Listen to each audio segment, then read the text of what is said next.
Black Star Network is here. Hold no punches! I'm real revolutionary right now. Support this man, Black Media. He makes sure that our stories are told. Thank you for being the voice of Black America, Roland. Stay black. I love y'all. All momentum we have now, we have to keep this going. The video looks phenomenal. See, there's a difference between Black Star Network and Black-owned media and something like CNN. You can't be Black-owned media and be scared. It's time to be smart. Bring your eyeballs home. You dig?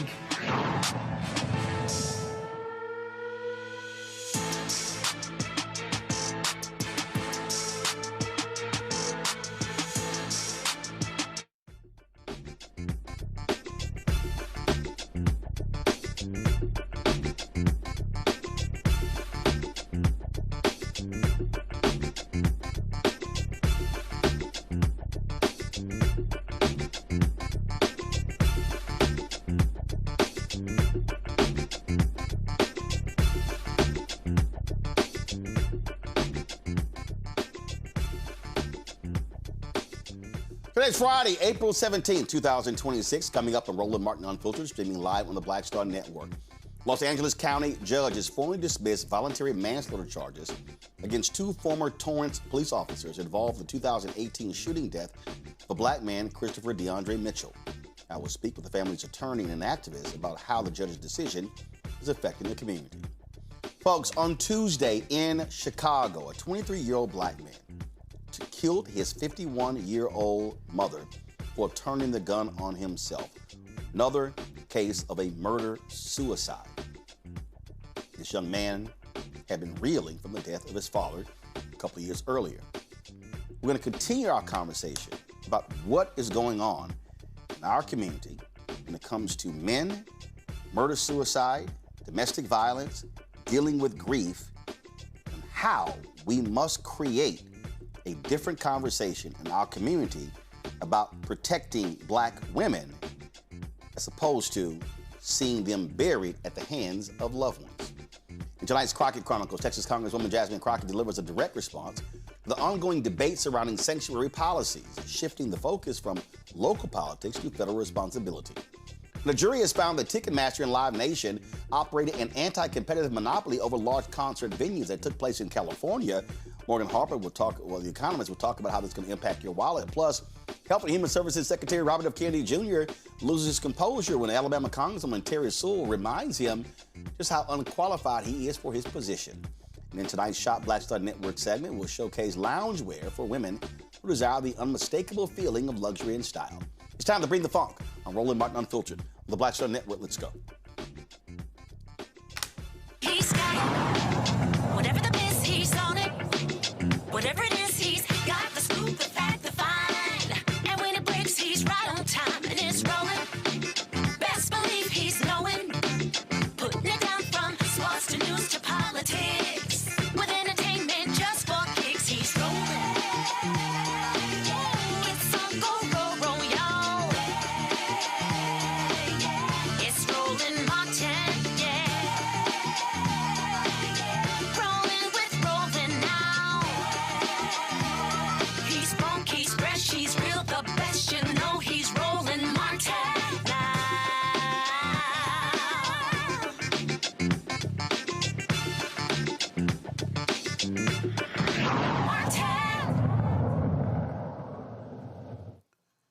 A California judge officially dismissed manslaughter charges against two police officers involved in the 2018 shooting death of a 23-year-old black man, Christopher DeAndre Mitchell. He was a suspect of a car theft and was sitting in a supermarket parking lot with an air rifle between his legs, but he never pointed the weapon at either officer before they shot and killed him. It's been an 8-year saga to see if the officers involved would face criminal charges. The DA at the time, Jackie Lacey, initially chose not to pursue prosecution, African-American DA. Even so, Mitchell's family was awarded $7.8 million to settle a wrongful death lawsuit in 2022.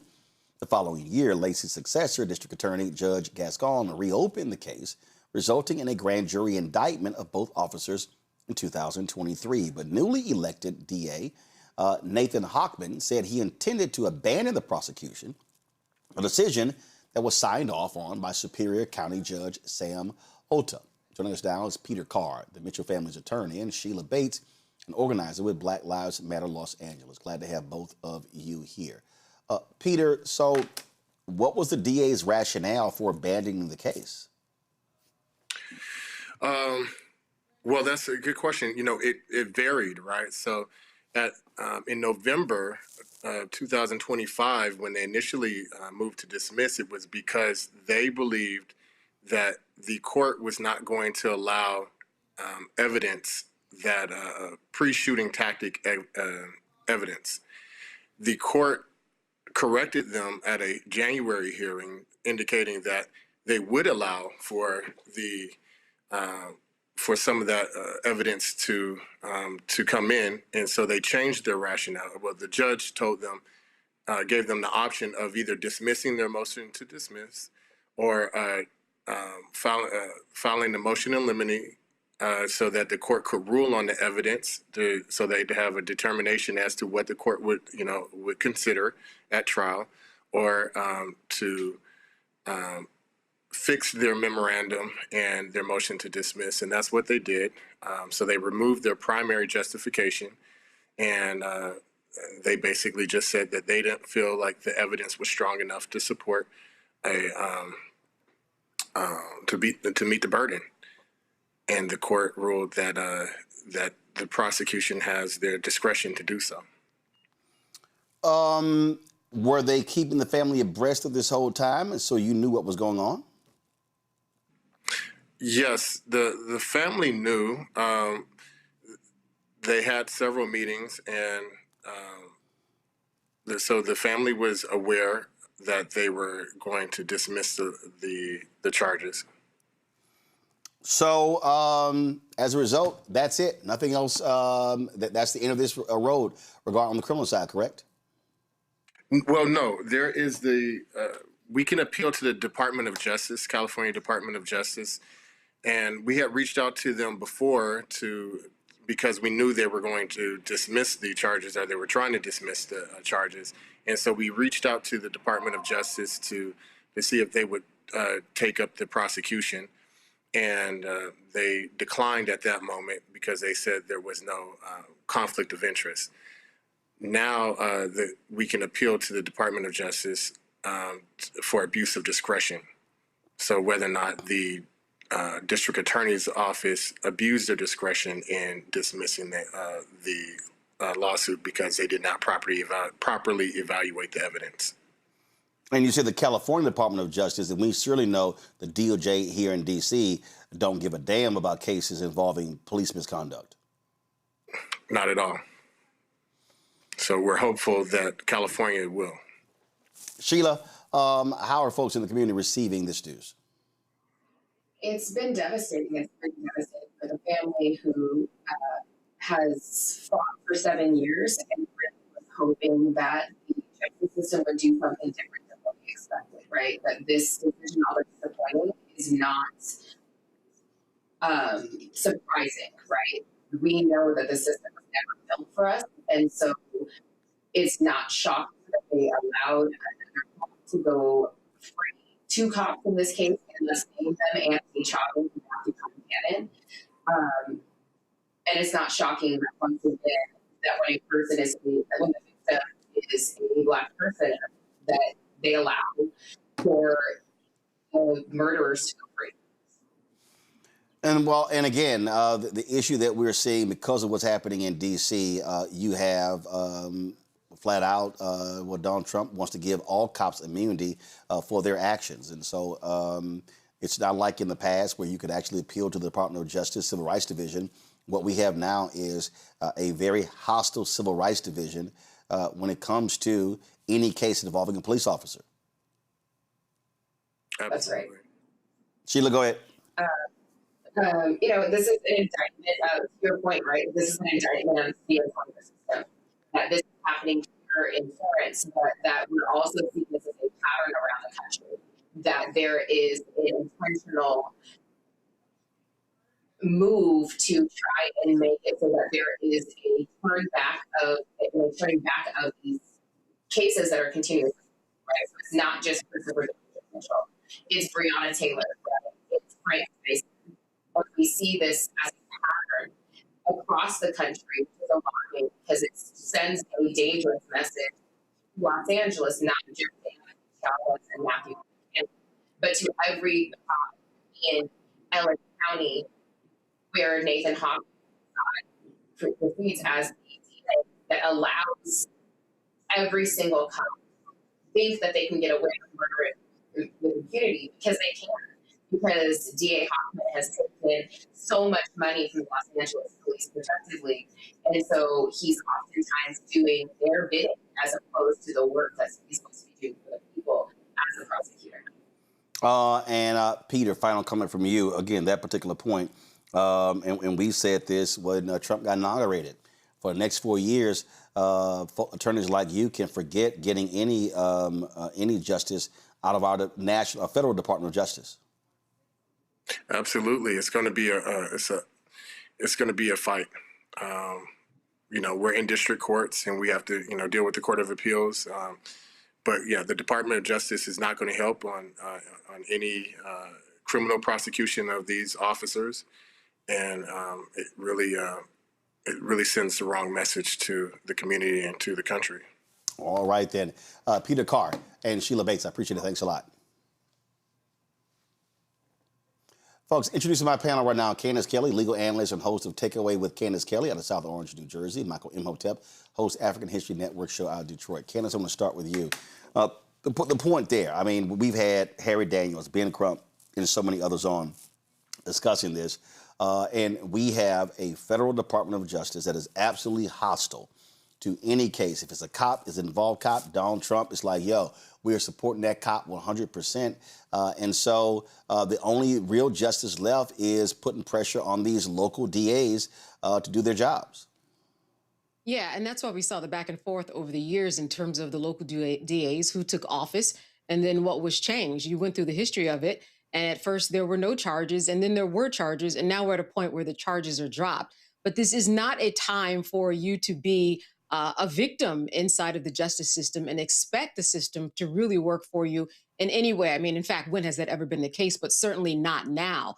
I think what's also key in this particular instance is that there was video camera footage that really could have gone either way in terms of, the blurry footage. And beyond a reasonable doubt is something that the prosecutors felt that they could not make sense of and they could not actually stick. There was also the question, too, Roland, of this whole jury award that was already given. And while jury awards are good, it doesn't bring the person back, obviously, but it seems like a predetermined kind of outcome of what's to come. Like, you've got your money, be good, and then go away. So I think that the timing of this jury award was also something to pay attention to, but definitely not a time, again, where the administration, the Department of Justice, anybody in the Supreme Court, they're not listening. And that's the system that we have that's in place. In fact, as a lot of people know, listen, Donald Trump went to the Supreme Court recently for the birthright citizenship case when the Supreme Court took it up.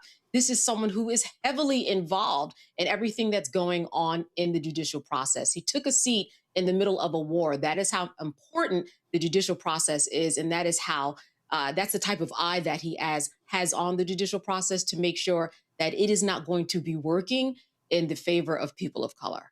Absolutely. It is not our Department of Justice, Michael. No, it's not. And the irony is that the U.S. Department of Justice was founded in 1870 by Congress largely to enforce the new rights that African Americans were given. Okay, largely to enforce voting rights and things of this nature. So to compare that Department of Justice under Attorney General Amos Ackerman to this Department of Justice under Todd Blanche, who's acting Attorney General, is a stark difference. But keep in mind, when Donald Trump ran for re-election in 2024, he promised 100% immunity to police officers against criminal prosecution for doing their job. Okay, and this is the same thing he wanted to do in 2016 when he ran as well. So, this is a tragic case. I was reading some of the details of this. Well, one of the shocking things is this took place in December 9th, 2018. This took place 8 years ago, and we're still trying to get some type of justice in criminal court.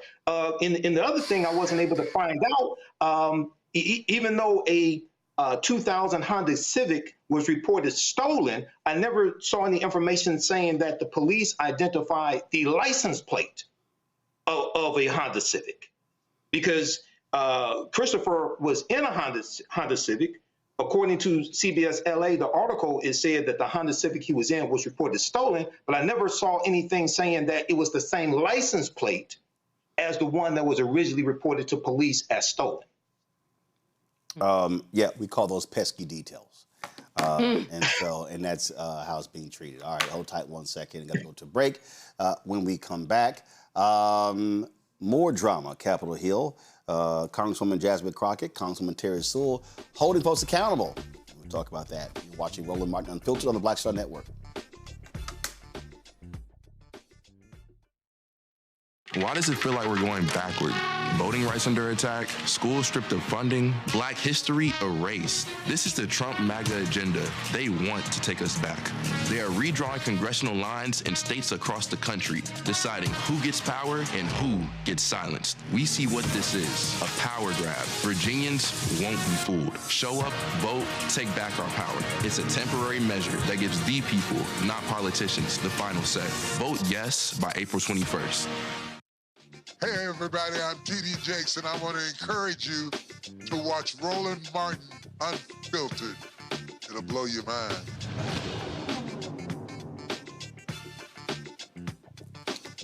During Thursday's House Judiciary Committee hearing, Texas Congresswoman Jasmine Crockett delivered a direct response to the ongoing debate over sanctuary cities. Her message was clear.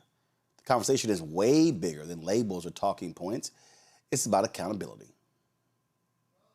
And I hear your rage, and I don't have children and literally have never lost a child nor had one injured to actually, really be in your shoes. But one thing that I can tell you about the redirection is because so often what we see happen is politicians play games.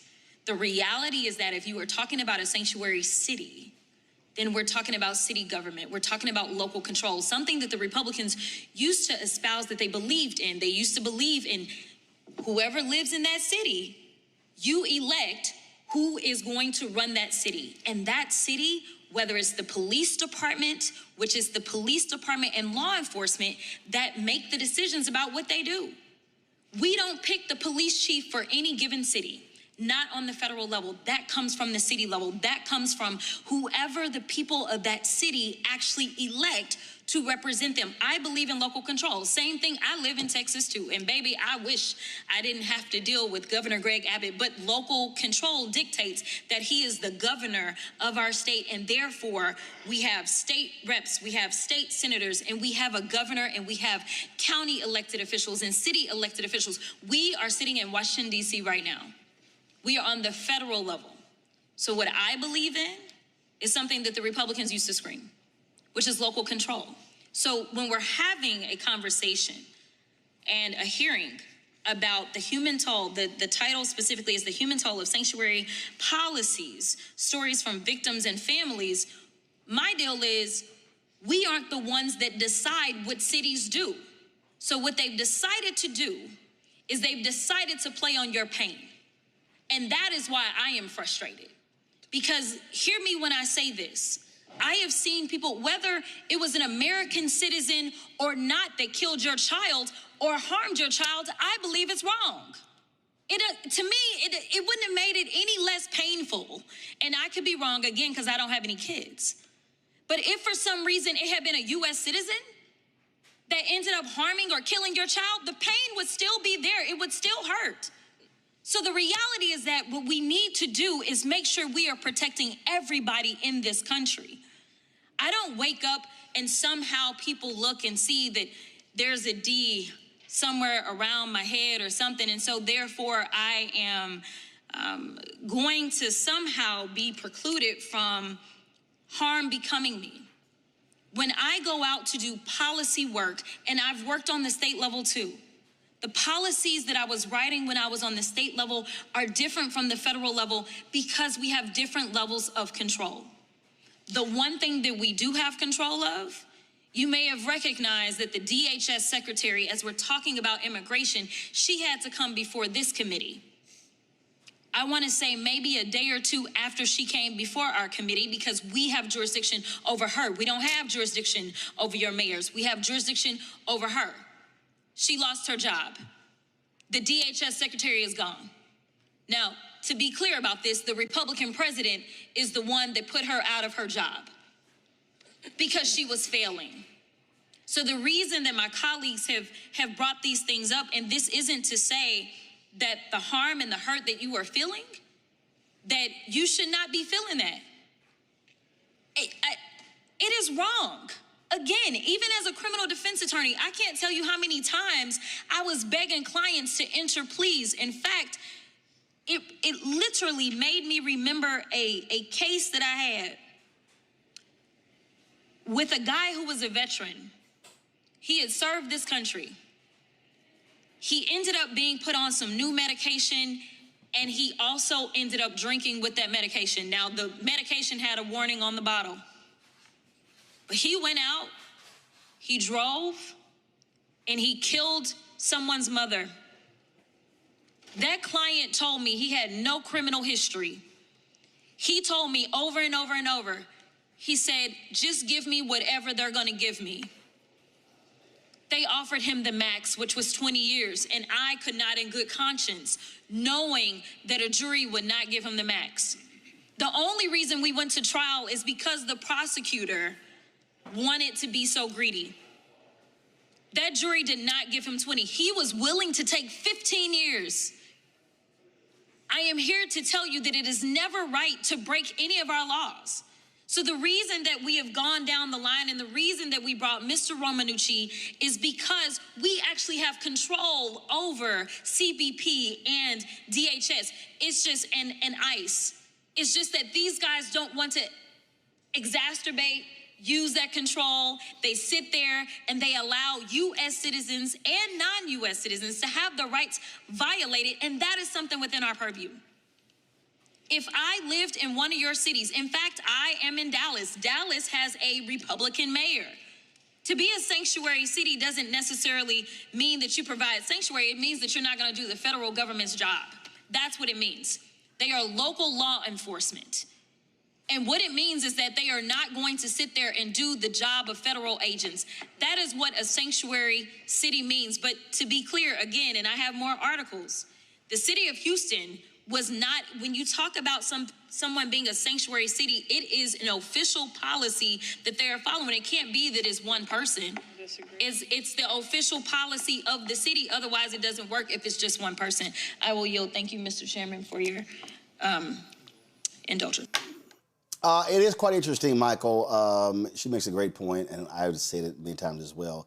Yeah, these Republicans love local control, except when they are not in control. Oh, absolutely. They flip-flop and change all the time. They yelled for years states' rights, 10th Amendment of the U.S. Constitution. Then when it's not to their advantage, now they want the federal government to hold up funding to the states. They want to the federal government to take over voting, control over the voting from certain states. Okay, what happened to states' rights? So, and the other thing that I find interesting is when it comes down to cracking down on undocumented immigrants, I find that the federal government doesn't want to harshly penalize the corporations that employ the undocumented immigrants. I mean, consistently. Something that's severe. I find that very interesting. You want to demonize those who come to this country, and oftentimes what gets left out is many undocumented immigrants are coming from countries that are negatively impacted by foreign policy that the U.S. has implemented to those foreign countries, helping to create the conditions that they flee from. But I noticed that the corporations that employ them don't get penalized like they should. You know, that particular point, Candace, is very interesting because, you know, we had a system and the corporation didn't want to abide by it because they wanted the cheap labor. You see, and that's what folks don't want to deal with. I mean, listen, the Nebraska governor, when they were having the raids on farms around the country, he calls Trump and says, yo, can y'all chill? I've lost 6% of my state GDP. these farmers were complaining, oh, we don't have people picking the crop. Well, guess what? Y'all voted for this. And so folk have to recognize, like, you can't sit here and try to have it both ways. Like, so what is it? So Caitlyn Jenner is now angry because she can't fly out of the country because her passport is changed to a he.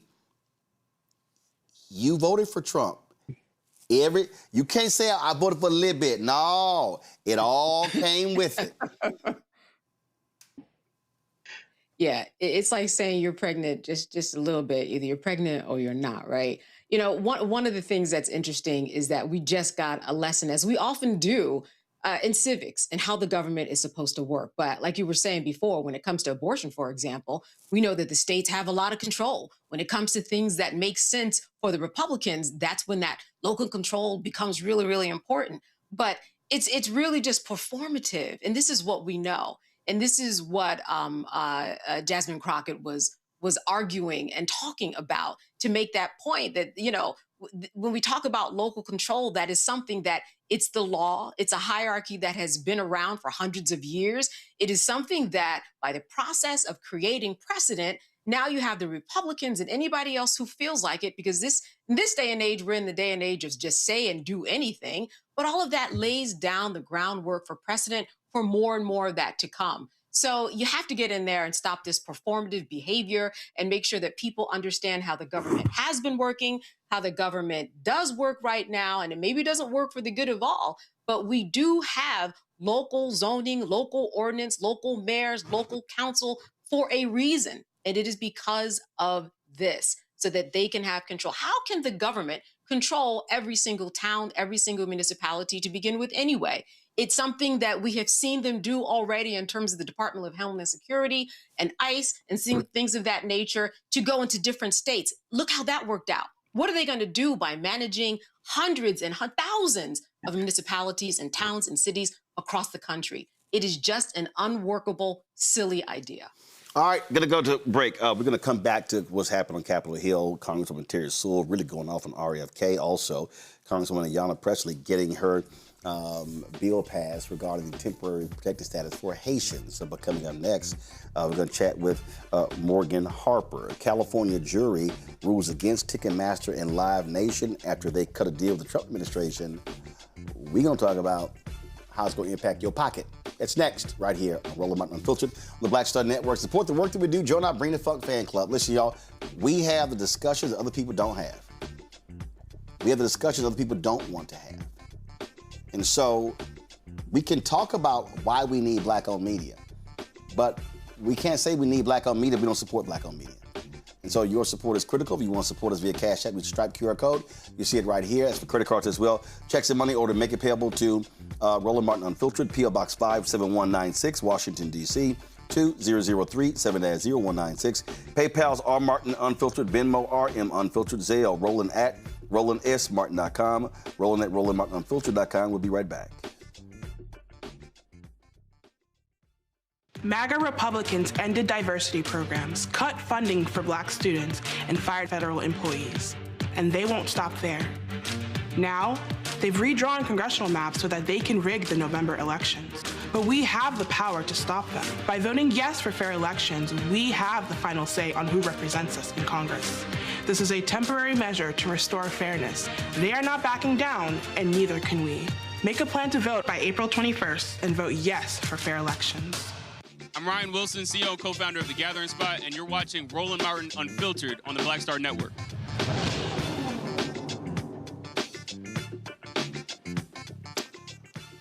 Well, folks, Donald Trump cut a deal with Ticketmaster and Live Nation. Well, they cut them a big check before the deal came, but they forgot that there was this little trial happening in California.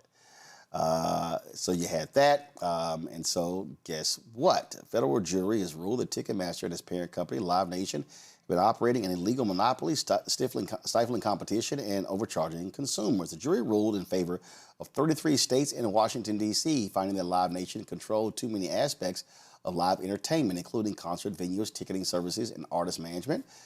Morgan Harper, the Director of Policy and Advocacy at the American Economic Liberties Project, joins us right now. So, Morgan, so what's interesting with this trial Ticketmaster's like, oh, this is not the end of it. This is, they thought that by cutting a check to Trump and his folks was going to end this whole deal. They were in for a rude awakening when the jury came back. Yeah, they forgot about this whole principle called federalism, that we have these states that they couldn't just negotiate away.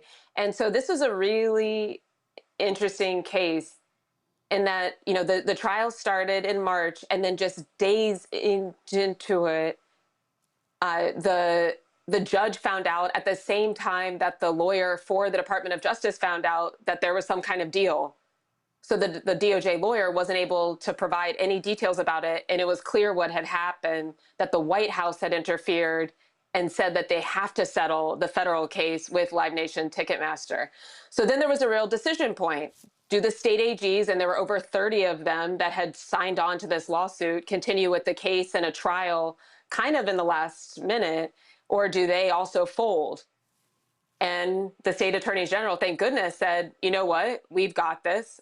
We're going to hire our own outside counsel and get this thing all the way through to a jury. And now you're right. So we had this federal jury, Southern District of New York, that ruled against on all counts and found that indeed Live Nation is a monopoly.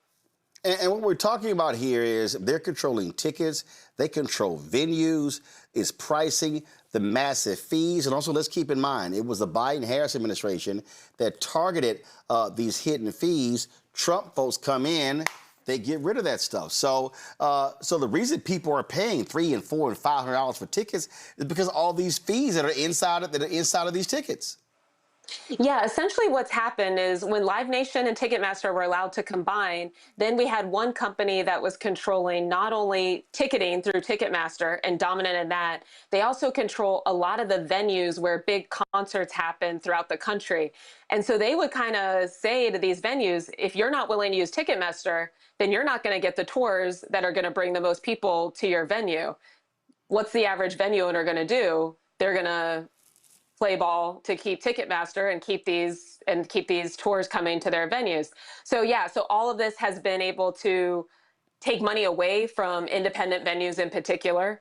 It's made all of us as consumers have to pay more in costs. And then it ultimately is taking a lot of money away from the artists, the creatives who are creating the product here, who want to be on tour. It really limits their options, and then they have to give a cut to the big giant, which is Live Nation Ticketmaster too. And so the judge is going to determine what the remedies are going to be. 2 years ago, again, the Biden-Harris Justice Department, they wanted Live Nation Ticketmaster broken up. That's still on the table. That is very much on the table. And I'm glad you mentioned that the Biden-Harris administration brought this case, because a funny thing that's happened this week is the amnesia of the Trump appointees. We had the former Trump head of the DOJ that got kicked out recently, trying to claim on Twitter that she was the one responsible for this, that she was so happy that this case was brought by the DOJ. This was filed in 2024 by the Biden Department of Justice, led by Jonathan Cantor. It came after hundreds of thousands of people around the country through a coalition we ran at American Economic Liberties Project called Break Up Ticketmaster happened. And yes, the demand of that campaign was breaking up the company. Those were the types of remedies that the DOJ was alluding to in the case, and that ultimately the judge could rule would happen and force the divestiture. So force that Live Nation will have to sell Ticketmaster, for example. They would no longer be able to control all these different parts of the live events industry. Questions from the panel. Candace, you first. So I understand that maybe $1.72 might go back to any particular consumer. But what's going to happen in the future? I mean, I know it's going to be very difficult to break this up and anybody to see any particular outcome from this in terms of ticket prices. But what is a timeline like in terms of dismantling this monopoly? Yeah, great question. I mean, we still have a lot of road ahead of us here because, like Roland mentioned, we were just talking about, the judge is going to have to pretty much do a whole new trial here, just focused on determining what the remedies, how the company might have to change to get rid of this monopoly, which the jury has found to be in place. And so they're going to have to, both parties, Live Nation and the state attorneys generals, are going to have to brief the court on what remedies they want to see happen. It seems almost impossible to imagine that the state AGs would be asking for anything but a breakup, but that Live Nation would have to start selling parts of its company. But we'll see. And then the judge will have to take all of that evidence and decide how he wants to resolve this monopoly. And, another thing I would mention there is there was the Google case recently in the past year or so where Google was found to be engaging in monopolistic conduct, but then the judge in that case in a DC court went very weak on remedies and didn't really force any change to Google's business model. And so that's a possibility here, but this judge in the Southern District of New York has already proven himself to be pretty clear on, when Live Nation, Ticketmaster is trying to pull a fast one on him like they did with this settlement out of nowhere and the state AGs didn't have information on. So I think there's room for a little bit more optimism, but it could take a couple more years even. Michael. Yeah, Morgan, my question was kind of along the same line as Candace. I was looking at, okay, so what do we potentially see the promotion venue, the concert ticket selling arena looking like on the other side of this case after all the dust has settled? And what does this look like for promoters? Okay, because I used to work for a radio station here and knew a lot of promoters. And what does that look like for smaller African-American promoters when they're trying to sell out venues? How would this possibly be beneficial for them? Yeah, this case could transform the whole industry. And so that would look like now we're already probably finding if folks try to go to concerts, you're likely to be doing that transaction on Ticketmaster. It's not because whatever venue you're going to just loves Ticketmaster, like I was describing before. It's because they're more or less forced into using Ticketmaster and all the fees and the higher prices that we end up paying. In a world where Live Nation no longer owns Ticketmaster, then we could see more ticketing companies that are able to compete and offer not only cheaper prices with fewer fees, but imagine a better product, right? It's not like Ticketmaster is such an amazing platform that we all love. It's just that it's the big game in town. So you could have one that has a better app, better functionality, that we could see a Black entrepreneur that develops one of those companies and then is able to actually get the kind of contracts that allow their company to grow. Right now, none of that is possible because of Live Nation, Ticketmaster's monopoly. And the same with promotion. I mean, promoters have pretty much been kicked out of the market because Live Nation has also made it, they have a promotion company too. So it's been really hard for independent promoters to operate in this environment as well. That would allow, again, bring competition back into the market. Promoters of all sizes, especially those that have some of the local relationships, know these venue owners directly, might be able to maintain a business again and even build a business. And again, when you look at concert venues, it's either Live Nation or AEG that controls nearly every concert venue in the country. And that prevents people from being able to, frankly, get the best price when they have a monopoly on venues. Exactly. And, I'm glad you mentioned AEG because in 2010, when the government allowed Live Nation, Ticketmaster to merge, that was part of the deal. Is like, oh, well, there's AEG, we'll give them a couple venues and then that'll be enough competition. And that has proven to be a complete lie and delusion even. And so that is what has brought us to this point is only a breakup will do. This jury verdict is a big deal. But without a breakup of the company and getting rid of this entanglement of Live Nation with Ticketmaster, with ticketing and promoting and owning venues, then we will not see any changes. And that's certainly not what a jury communicated to the judge should happen. And now it's in the judge's hands to decide what happens to this market and ultimately to what we all end up paying. All right. Morgan Harper, we appreciate it. Thanks a lot. Folks, at Capitol Hill, Secretary of Health and Human Services Robert Kennedy Jr., he testified. And let's just say he got a little chippy when Alabama Congresswoman Terry Sewell reminded him of some things that he had to say about black kids. Terry, you've made a number of outlandish and frankly disturbing comments both before and during your tenure as Secretary of Health and Human Services. I want to draw your attention to one of those times. In a 2024 podcast interview, you suggested that black children on ADHD medication should be reparented. You said every black kid is now just standardly put on Adderall, SSRI, benzos, which are known to induce violence, and that those children are going to have to go somewhere to get reparented. There is a lot to unpack in that comment. I know that you've already answered several of the questions I was going to ask, and so I'm just going to rephrase them. Mr. Secretary, you've already admitted that you are not board-certified physician, and you've already admitted that you did not go to medical school. Have you ever reparented, or parented, I should say, a black child? I don't even know what that phrase means, and I doubt that I said it. A yes or no answer. I doubt that I said that phrase. No, absolutely I'm not going to answer something that I didn't say. You absolutely said it. Oh, I'd like to hear the recording. So to be clear, it doesn't make any sense. I don't even know what it means. I don't either. That's why I'm asking. And by the way, so to be clear, you're not a doctor, you have no medical degree, and you have no formal medical training. You have never parented a black child. 24 of the 26 HHS secretaries have not had medical degrees. This is my time. And I say to the chairman, I want to reclaim my time. So you are not a doctor, have no formal medical training, and you've never parented a black child, and yet you are suggesting that the federal government should take black children away from their families and reparent them and send them off to some wellness farm instead of providing them with evidence-based You're just making stuff up. I am absolutely not making this up.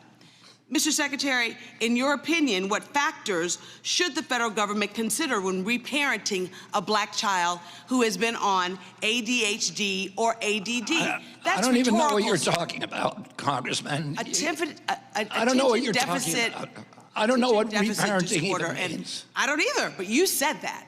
I did not say that. Mr. Secretary, for black families in the United States, the issue of family separation is not new. Our nation has a long and painful history of separating black children from their families. During slavery, black children were taken from their parents and sold with no regard for their humanity. And after slavery, black families continued to face forced separations through Jim Crow laws, discriminatory policing, and child welfare systems that too often assumed that black parents were unfit. Even today, black children are removed from their homes at higher rates than white children, not because of their greater harm, but because of long-standing bias and built-in institutionalism. For you to suggest that black families are not capable of raising their own children is deeply offensive. Sir, you are the Secretary of Health and Human Services for the world's most powerful country, and your words matter. When you suggest that reparenting black children, when you sow doubt about the safety of vaccines, and when you promote unproven statements that have no basis in science, you endanger the lives of everyone across this nation. Those children have parents, and to suggest that they have to be reparented is offensive. I never suggested that. Your words matter. When those words are careless, communities pay the price. When your words are imprecise, they create confusion. And when your words are dismissive, they cause real harm. So you don't have the pleasure, because of your position, to speak first and think later. Not in this job and not because of your responsibility. I expect, 2014. And the American people expect, that you choose your words with sincereness and with seriousness, the seriousness that your position demands. American lives are at stake, and it's time that you start acting like it, sir. Well, now, I don't think he quite expected that ass whooping, Candace. Well, now, I think you're right. let's talk about the fact that this was a man who admittedly sniffed cocaine off of a dirty toilet seat, according to him. That's how bad and deep he was into drugs. But for someone who's been into drugs for so long, he doesn't know how they work. I mean, look, Adderall, first of all, it doesn't create violent behavior to begin with. It calms you. If you know anything about drugs, I mean, just even the content of what he said was wrong. Of course, the content of what he says was racist. And in order to fight for democracy, you have to remember what you said. You know, he's just an embarrassment, absolutely making no sense. And like you said, this was an ass whooping that he did not expect to get. And this was something that he could not even defend himself for, claiming that he did not remember it. Are you kidding me? Someone in that position, like you said, your words, like she said, your words carry more weight when you hold that position of power. And unfortunately, this is a type of weight that is going to weigh him down. I don't remember that, Michael. I don't remember that. Yeah, because you probably got a worm, and that worm is still in your brain. Right. Yeah. You know, I mean, this Saturday Night Live skit just writes itself. I mean, this is ridiculous. So the comments were apparently made on the 2024 podcast of Earn Your Leisure, where he made these comments, and it implies that African American children need to be taken away from their parents, reparented. He comes up with these conspiracy theories. But then also, when you talk about the black children on drugs and things like this, that reminds me of the excited delirium theory that's been associated historically with African American men, especially when they're on cocaine or something like that. So these are the people who Donald Trump selected, the guy who said he knows all the best people. And you had white mothers who voted for Trump because of what they call MAHA, Make America Healthy Again. I don't know how this obese, degenerate, unhealthy person that has a diet of McDonald's and Kentucky Fried Chicken is going to help America be healthy again. But, you know, these are the consequences of elections. Yep, and you get crazy people in the office. Also, what happened this week was Congresswoman Ayanna Pressley moved forward the discharge petition that would extend the temporary protected status to Haitians. 10 Republicans crossed the aisle to vote with Republicans. Now, it's not expected to pass the Senate. Of course, if it does, Donald Trump can always veto it. But the real thing here, which I think is important, is that you got 10 Republicans who are in some shaky districts, Michael, and they see what's going on. They know, oh, we about to be in trouble. And listen, we played the clip when Ohio Governor Mike DeWine was on Face the Nation. He talked about how critically important those Haitian immigrants were to the economy in Springfield, Ohio, and how they filled jobs and how they were hard workers, contributing to the tax base, buying homes as well. And the fact of the matter is this here, and this is what people need to understand, especially all y'all black people who are sitting here trying to post, ooh, Donald Trump named a black woman to the CDC. See, he cares about black people. No, he don't. No, he don't. Donald Trump and Stephen Miller, they want white immigrants in America. They want to get rid of all black immigrants. They only want white people. That's what this is all about. Yeah, and not only do they only want white immigrants, what those people who think Donald Trump cares about black people don't understand is that Donald Trump and Stephen Miller and a lot of these white supremacist, white nationalists, they think that all non-white people in America are immigrants, including black people. They think we don't belong. They think if you actually study them, and study the language that they use. This is why they're attacking African-American history. This is why they're attacking the Smithsonian African-American Museum. This is why they're attacking diversity, equity, and inclusion. As recently as yesterday, you look at the settlement that IBM, $17 million settlement they did with the Department of Justice because of their DEI initiatives and programs, but no court has ruled that DEI is illegal. So it's good that this passed the House. Last I saw is about 520,000 Haitians have temporary protective status. We know one of the platforms of Junior Varsity Vance and Donald Trump in the 2024 election was lying saying that Haitians in Springfield, Ohio were eating the dogs and cats, but these black people helped to rejuvenate Springfield, Ohio, and they were invited in as well. And keep in mind that we talked about this a few weeks ago, there's a travel advisory right now on the State Department's website to Haiti telling Americans don't travel to Haiti, okay, because of violence, because of gangs, but you want to send these Haitians back to Haiti. That's stupid. Well, you know Donald Trump can't read. You know that. I don't even know why. I don't even know why you. I don't know why you even acting like that's what's going on. You know they can't read. They got to give him everything in pictures because he is not the brightest bulb in a dark room. But again, I just need people to understand what's going on here. And what we're dealing with is we're dealing with a racist administration that only wants white people in this country. That is what they want. That is what they desire. It is abundantly clear what they are trying to do. And so I just think people need to just to understand what is at play here with this administration. This is the games that they play. All right, folks. Actually, let's do this here. Let's go ahead and do Black Star Network headlines with Brittany Noble right now. Singer David, whose legal name is David Burke, has been arrested by the Los Angeles Police Department in connection with the death of 14-year-old Celeste Rivas. The 21-year-old is currently being held without bail, and the case is set to be presented to the district attorney's office on Monday to determine whether charges will be filed. Earlier this year, a grand jury investigation began that identified Burke as a target, but prosecutors are still reviewing the evidence. Authorities have acknowledged facing public pressure to act quickly, but emphasized the importance of building what they described as an airtight case. Meanwhile, Burke's attorneys maintain his innocence, asserting that there is no evidence linking him to the teen's death and that no formal charges have been filed.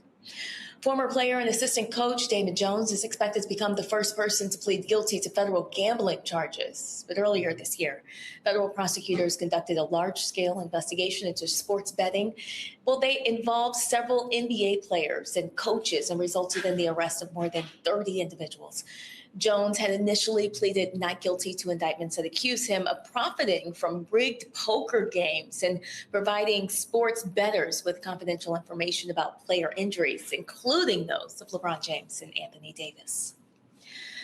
Now, a heartbreaking story, this one out of Atlanta. A 34-year-old mom of two who was pregnant with her third child was shot and killed while driving home from work. Police report that Bianca Huntley was navigating through rush hour traffic on Interstate 75 near the Atlanta airport when the shooting occurred. Her family claims that she had attempted to exit the vehicle and even dial 911. But when police got there, they found her SUV in the median with the turn signal still blinking. Huntley's mother believes that this was not a random act of road rage, requesting that her daughter may have been targeted. She's now urging anyone with information to please step forward. The city of Boston has its first Black commissioner in the department's 350-year history. Rodney Marshall, who served in the department for 35 years, will officially be sworn into office later this month. Marshall joined the fire department in 1991 and has steadily risen through the ranks over the years. He was recognized by the department in 1998 for saving multiple lives during a 6-alarm fire. He received another commendation in 2013 for his efforts in rescuing people that were trapped in a bus. Well, this weekend, 500 copies of Toni Morrison's books will be given away for free to shoppers at Cleveland's historic West Side Market. The organization Literary Cleveland will distribute 3 of Morrison's novels on Saturday, The Bluest Eyes, Sula, and Beloved. This giveaway is part of a year-long initiative to honor Morrison, the Pulitzer Prize-winning novelist who passed away in 2019 in her home state of Ohio. Well, in Washington, D.C., the National Association of Real Estate Brokers is kicking off an 8-city bus tour later this month to address housing affordability solutions in Black communities all across the country. Currently, home ownership rates for Black Americans are significantly lower than those for white Americans, with only 44% of Black families owning homes compared to 75% of white families. This disparity is impacting future generations as well. Only 33% of Black millennials are homeowners, in contrast to 65% of their white peers. The NAREB bus tour will make stops in Philadelphia, Baltimore, Detroit, Gary, Kansas City, Memphis, Little Rock, Arkansas, and Tulsa. Roland, back to you. Folks, I keep telling y'all how Republicans are desperately trying to get people not to vote. And it's unbelievable. So, they passed a bill in Indiana that says that students can't use their ID. On Tuesday, a federal judge actually blocked that. And the judge basically said, hold up, y'all passed a bill this is what it says. This guy, Mike Young, posted this. Federal Judge Richard L. Young blocked it Tuesday. His language was pointed and precise. SB 10 looks more like a solution in search of a problem. 40,000 Indiana students would have been affected. It said they found these students are significantly less likely than other voters to carry driver's licenses or other qualifying ID. The judge said there's no evidence that student IDs have been used to engage in voter fraud or any other voting-related misconduct. Like, this is what they are doing. Then it says the Republican National Committee stepped in to defend the ban in court filings, arguing it was a neutral policy choice. The judge said, nah, it ain't neutral. He found that eliminating the one ID category most relied on by young voters imposed an unconstitutional burden. This is about, Michael, we keep telling people, if you can shave off 1,000, 5,000, 10,000, 20,000, 30,000, 40,000, you're guaranteed to win. That's their strategy.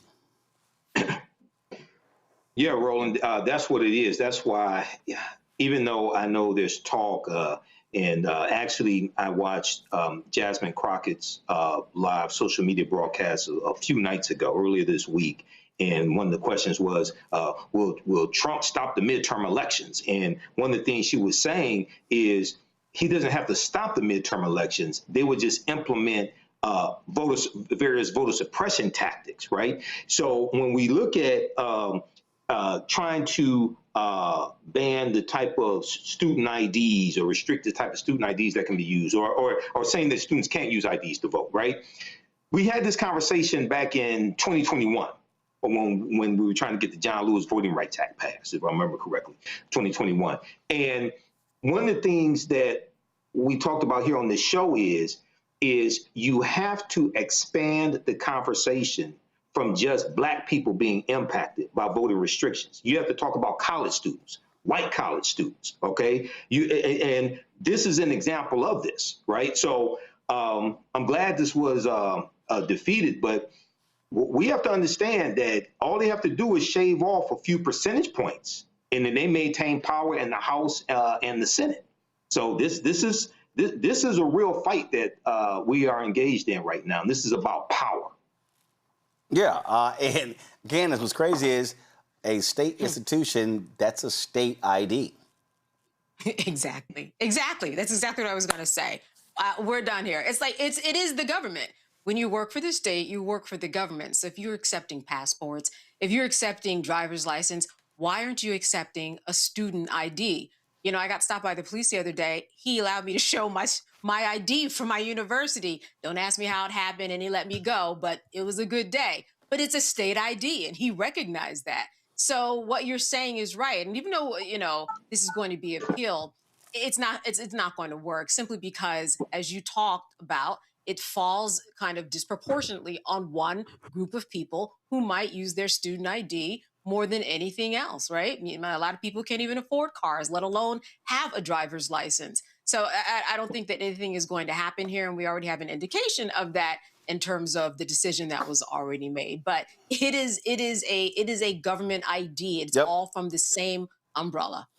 Folks, going to a break. When we come back, case out of Cook County. 23-year-old Black man kills his 51-year-old mother and kills himself. Another murder-suicide. That took place on Tuesday. Murder-suicide of Justin Fairfax, killing his wife, Serena Fairfax, took place on Wednesday. What is going on? How do we protect Black women from men who choose to kill them or even beat them? We'll talk about Those plus two other stories that are tied to this next on Roland Martin Unfiltered on the Black Star Network. Why does it feel like we're going backward? Voting rights under attack, schools stripped of funding, Black history erased. This is the Trump MAGA agenda. They want to take us back. They are redrawing congressional lines in states across the country, deciding who gets power and who gets silenced. We see what this is, a power grab. Virginians won't be fooled. Show up, vote, take back our power. It's a temporary measure that gives the people, not politicians, the final say. Vote yes by April 21st. My name is Bill Duke, and you're watching Roland Martin Unfiltered.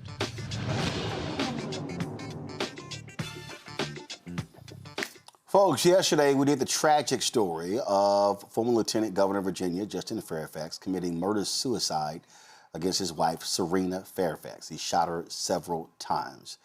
It was a heinous crime that resulted, again, in her murder at the hands of her husband.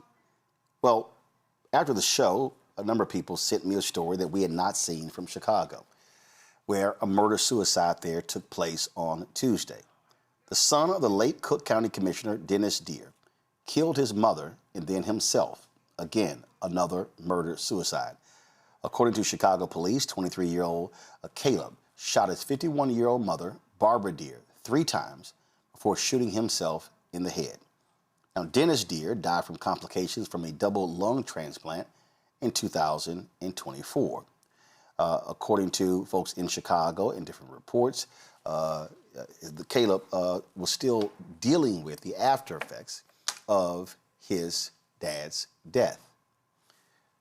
Last week, we told you the story of the sister in Florida, Vice Mayor, who was killed by her husband. He was arrested and charged for murder.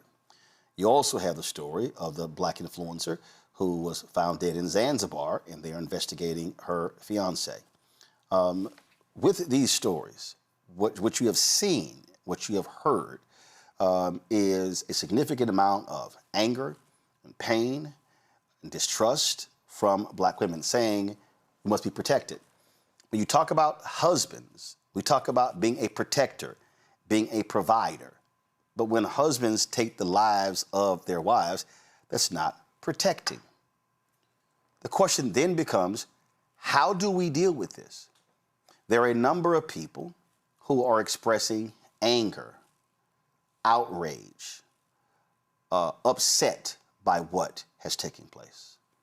The conversations have been heated, have been emotional.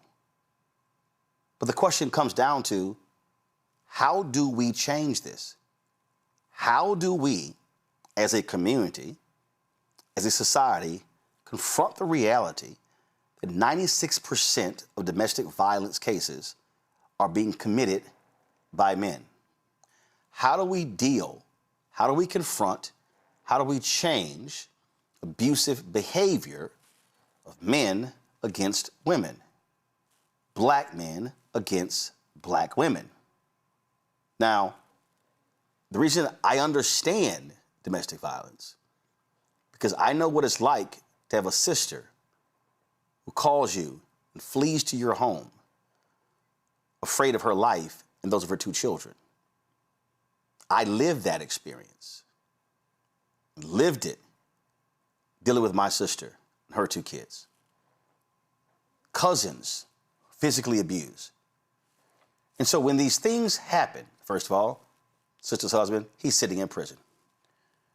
When these things happen, how do we confront it? How do we deal with the grief in the aftermath? And how do we then say change behavior? So we had a conversation last night with a couple of brothers. Tonight, Dr. Monique Swift. She is the new president of the Association of Black Psychologists. She joins us right now. Dr. Swift, what's very interesting to me is that I made sort of post on Instagram. We even posted a couple of the clips from last night. And several people said, why are we having a mental health conversation we should be having a domestic violence conversation. My response was, we have to deal with what's happening in a person's head that leads them to commit domestic violence. Typically, when we have domestic violence conversations, we're talking about how a person needs to retreat, how they need to leave the home, how they need to flee. Well, that's, again, responding after something has happened.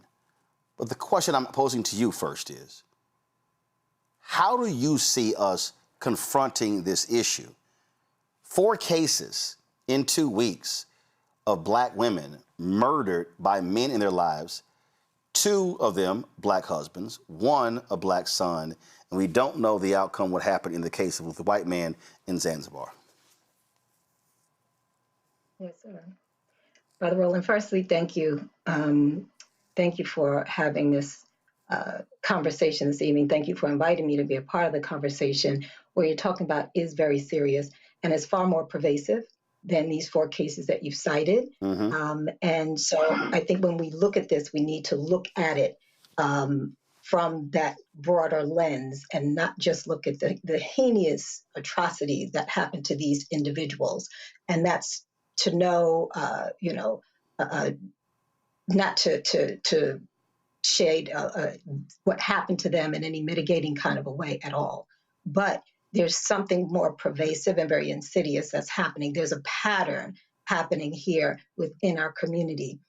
There was once a time where women were, they were in an honored position in our history, in our traditional African-centered way of being.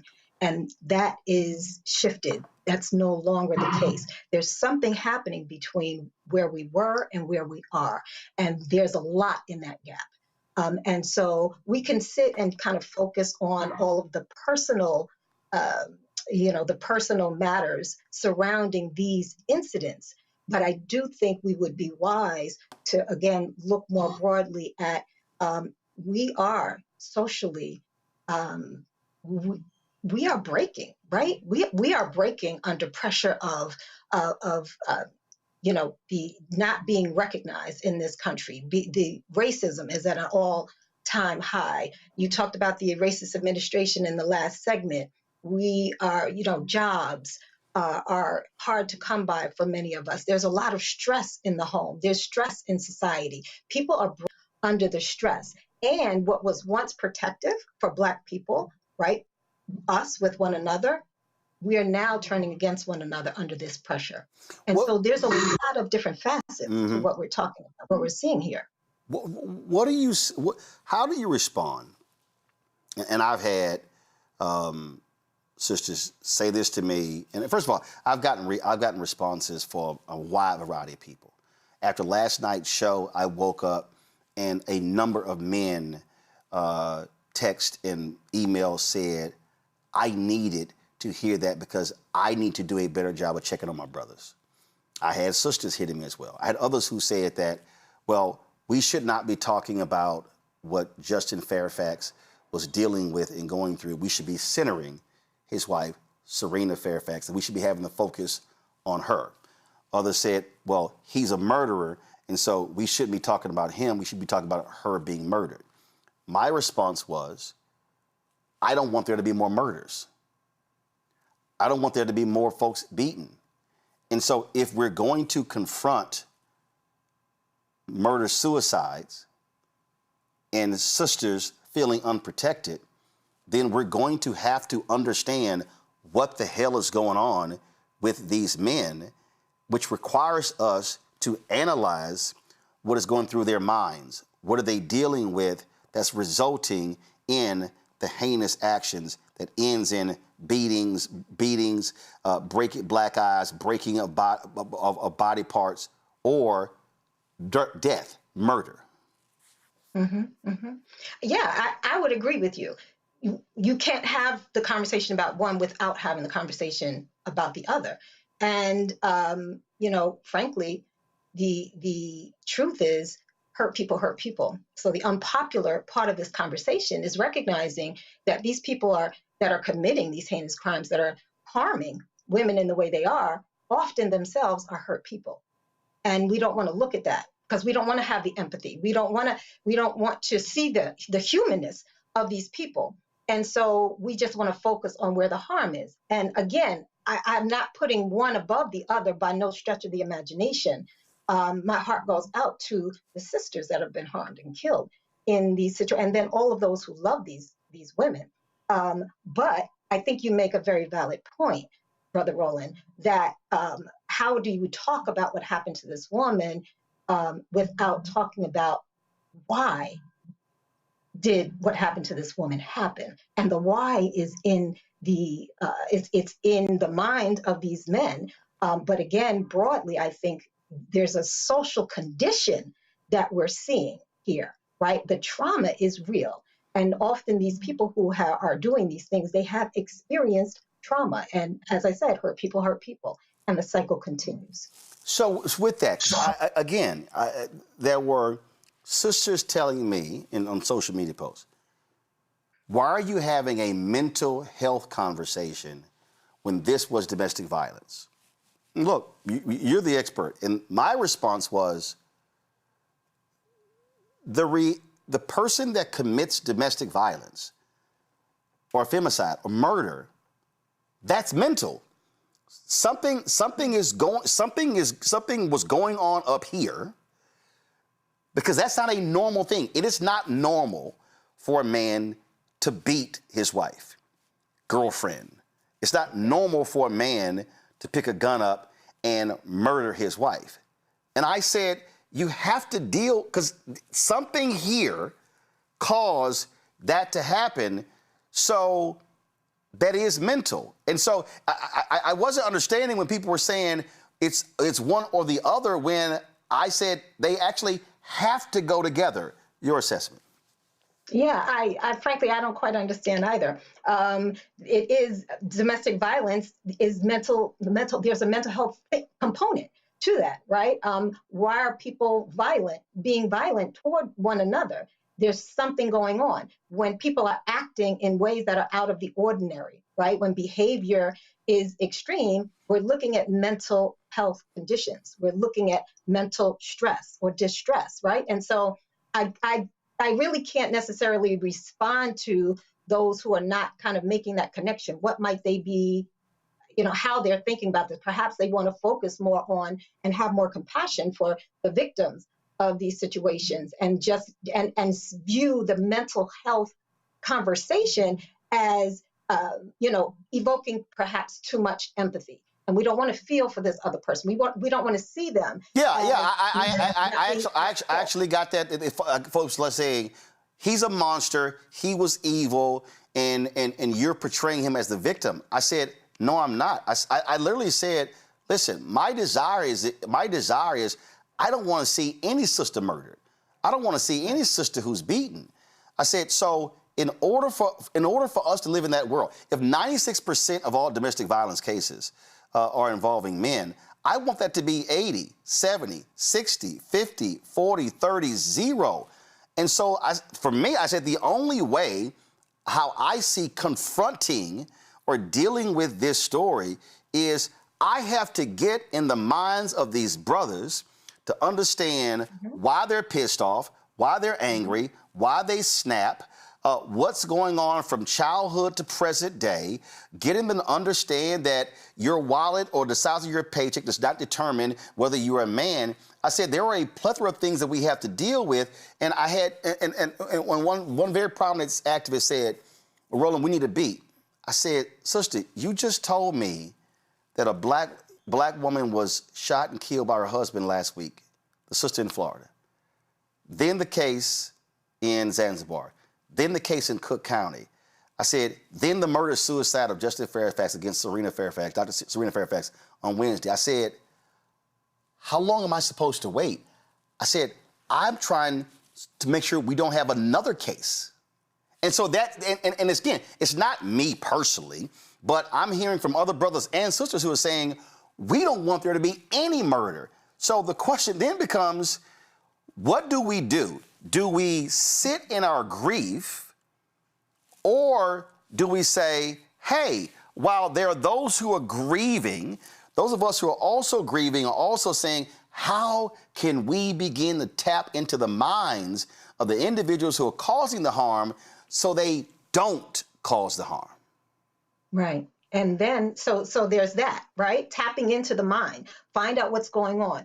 As all that you said, what pushed them over the edge? What are the stressors that they're dealing with, right? But again, this is not just an individual level thing. We have to look at it broadly. But just even from this perspective that you're speaking about, I think taking it even one step further that many people are somewhat adverse to is now that we understand a bit about the circumstances around why this person did what they did, how now do we repair? Right? How now do we bring this back together? And I'm a strong proponent of restorative practice. And so that involves bringing those who harmed together with those who were harmed, right? But aren't we trying to make sure that they don't harm? That we're trying to actually, we don't want them to harm. So the thing is, how do we catch something? A sister told me she was in Jamaica and they were by the pool, and she said his big brother slapped his girlfriend, threw her phone in the pool, and she was angry because the other brothers who were there with their girlfriends did nothing. And she says, Roland, I'm afraid. She says, I'm always looking at an exit strategy. What happens when a man is getting mad because I don't give him my phone number? She said, I'm not feeling protected. And what I said to her, I said, what you just told me tells me that first, those brothers who were sitting there and who watched it, they've seen his anger before, and they said nothing. And for whatever reason, they chose to say, y'all, I ain't getting involved in that. I said, when what we actually need are brothers to say, bruh, let me holler at you. No, walk away with me. What are you doing? Why are you getting upset? Because that trigger, we gotta understand, why did this thing cause you to get violent, which then could result, oh yeah, today you slapped her, but tomorrow you could kill her. Absolutely. You know, you remind me of a study that Dr. Joy DeGruy spoke about in her book, Post-Traumatic Slave Syndrome, when she was looking at violence. And she did a study with people who hadn't been in prison for violent acts. And she looked at various factors that could contribute to it to find out what pushed people to the point of committing a violent act, from being angry to committing a violent act. And of all the things that she looked at, the thing that stood out the most, and she was looking at Black men, was disrespect, right? Now, I'm not saying that that's what happened in these instances, but what I am saying is that speaks to something deeper that's going on within someone, right? And this is not just a one person, right? These are many people that experience that. So there's something about the experience, most particularly of Black men in this society, that keeps them right there on the edge. That something like a scuff on their shoe or being embarrassed, or whatever it might be, can push them over to the edge of being very violent and possibly even killing someone. What is going on? Now, we can sit here and point the finger of shame at all these Black men who are doing these things, and they should be shamed for doing what they've done. But again, I want to stress the point that there's something else happening, that there's a context that is creating the condition under which this violence is playing out. And that's what we need to look at. We need to look at the broader context. You talked about some of it in the past segment. I'm sure you talked about it in many previous shows as well. There's something going on. Something has happened in the lives of Black people in this country. From enslavement forward, we have been fractured. We have been broken in ways that cause us to not be able to see and even honor each other's humanity. And so now, instead of, a husband and wife being back to back and looking, having each other's back is what I'm trying to say. Now we become adversaries in this thing. So, you can't, the pool situation that you talked about, it makes me think about all these videos where someone's being brutalized, whether it be by a police officer, which is almost mostly the case, or someone else, and everyone pulls out a phone and just records Yeah. it, right? What is going on in the minds of all of us as a society where we've desensitized ourselves to violence, to one another? Because I can guarantee you, if the people who have their phone out and they're taking the video, if it was somebody that they loved, they would not respond that way. Right. So what happened caused us to be able to look at each other in a very distant way, as though we're not connected, as though we're not one people. There's something happening. There's something broken in our social network, is what I'm pointing out. And when we're talking about, and panel, get ready, somebody come to y'all with questions after I ask this question to Dr. Swift. When I'm talking about how do we control emotions, how do we in the moment assess something? I was another sister who hit me today, and I was saying that if I'm at a dinner party and there's 6 or 8 of us there, let's say it's 4 couples, and all of a sudden the dude goes off over something dealing with the menu, and his wife or his girlfriend says something. I said, the other 6 people are likely to go completely quiet and just don't say anything. As opposed to a brother saying, yo, Bill, let me holler at you. And pull him aside, go outside, say, brother, I need you to calm down. But I need to understand, why'd you go off? It's a menu item. That's not significant. What made you yell at your woman, and now she's scared? Now the other people at the table are scared because you showed that flash of anger. And I think in these conversations, we literally have to teach people how to control emotions, how to deal with emotions, how to deal with setbacks. And this is not, this is not for anybody watching, this is not making light of these cases we're talking about. But early in my marriage, I am very particular about my clothes. I got golf clothes, I got other stuff. So my dad taught all of us how to wash clothes. And so mama did too. So it was like light, dark, hot, cold, warm. So I got piles. So my wife decides to wash something and the pan shrunk. Now, Dr. Swift, I was like, why did you put these in the dryer on hot? I went.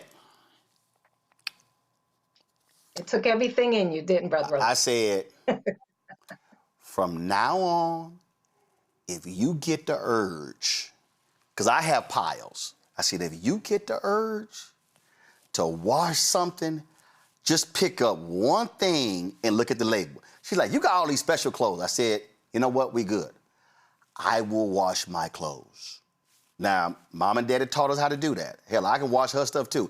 She's like, well, I wash all my stuff together, it's fine. But the point is, because I was thinking about when you said a scuff on the shoe, that could have turned into a large argument. But I stopped to go, is it necessary to even have this argument? Is it that big? Or here's the solution to the problem. You ain't got to worry about it. I got this.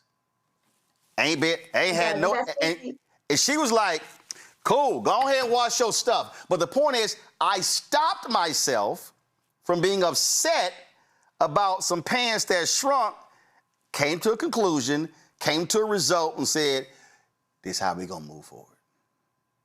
Mm-hmm. Okay. We have to teach folk those things.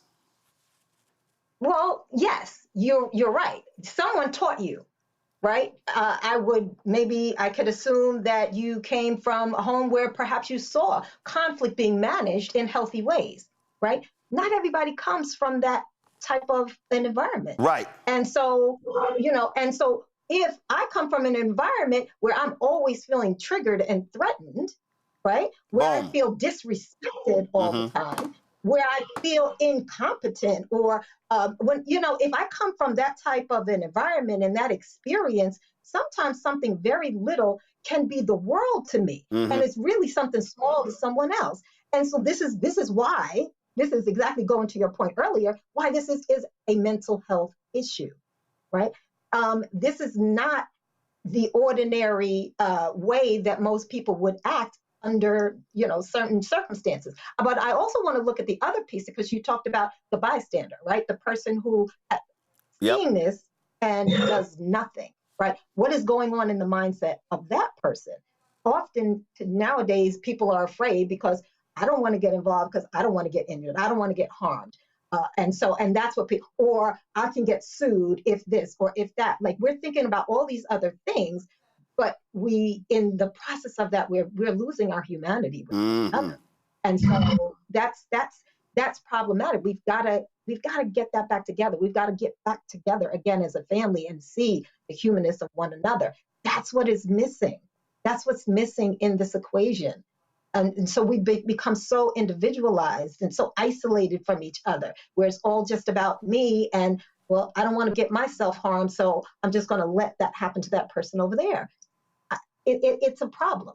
It's a problem, and it's a population level problem. It's not just individuals. That's what I keep emphasizing here. Folks, we're talking with Dr. Monique Swift. She is the president of the Association of Black Psychologists. Candace Kelly, your question. So can I just say this first, that every day there are 22,000 acts of domestic violence. That is a lot. I used to sit on a team where we would serve victims of domestic violence, go out to the site and teach them about what they need to know. I would just say that the power will that is out there that put about a study in Duluth, Minnesota to understand what domestic violence looks like. Everybody should Google that so they can understand that domestic violence doesn't just happen as a Say it again. Repeat what you said, the power of. It's called the power will, and it's a will that, and it describes all the types of domestic violence that can be put in someone's life, mostly a woman, whether it's intimidation, isolation, using the kids, finances, flat out abuse. And it is really, really important that people actually know the signs, because sometimes people don't know that they're even in a domestic violent relationship because they're just so used to doing it and they're not physically getting hit. But that's actually kind of a buildup, and it allows the man, in most cases, to kind of continue. Another thing that people don't understand, and I know that I kind of had to look at this in a different way, is that domestic violence death is the highest act of domestic violence. People try to, and it's easy to separate it. You might say, oh, well, that's a murder, that's a homicide. It really is the highest act of that person being mad at the menu that person was yelling at and got away with. So when you look at it like that, that's why you really have to get in and say something. Now, I'm a say something person because of my training. I think one of the good ways, and I've seen people do this, and that they have had interventions, the same way that you do with someone that's on drugs. The problem is in this society, and you've been talking about this, is that domestic violence isn't something that we kind of admit to, like drugs. When people are on drugs after 10 years, we give them a cake and say, I've been off drugs for 10 years. We don't do that with domestic violence. It is a secret that is so sacred within relationships that it's really, really hard to parse. But I would just strongly suggest that people look at that will. And I just want to say one more thing, and that is when I took the class to train to be on that team, the one thing that really resonated with me was that when most people are carrying out acts of domestic violence and they're mad, it all originates from some type of fear. And as you mentioned, Roland, fear that their job isn't going to pay something, that they're not a good father, that they're going to be embarrassed. They're going through a domestic situation, and I've lost custody of my kids, like the former lieutenant governor.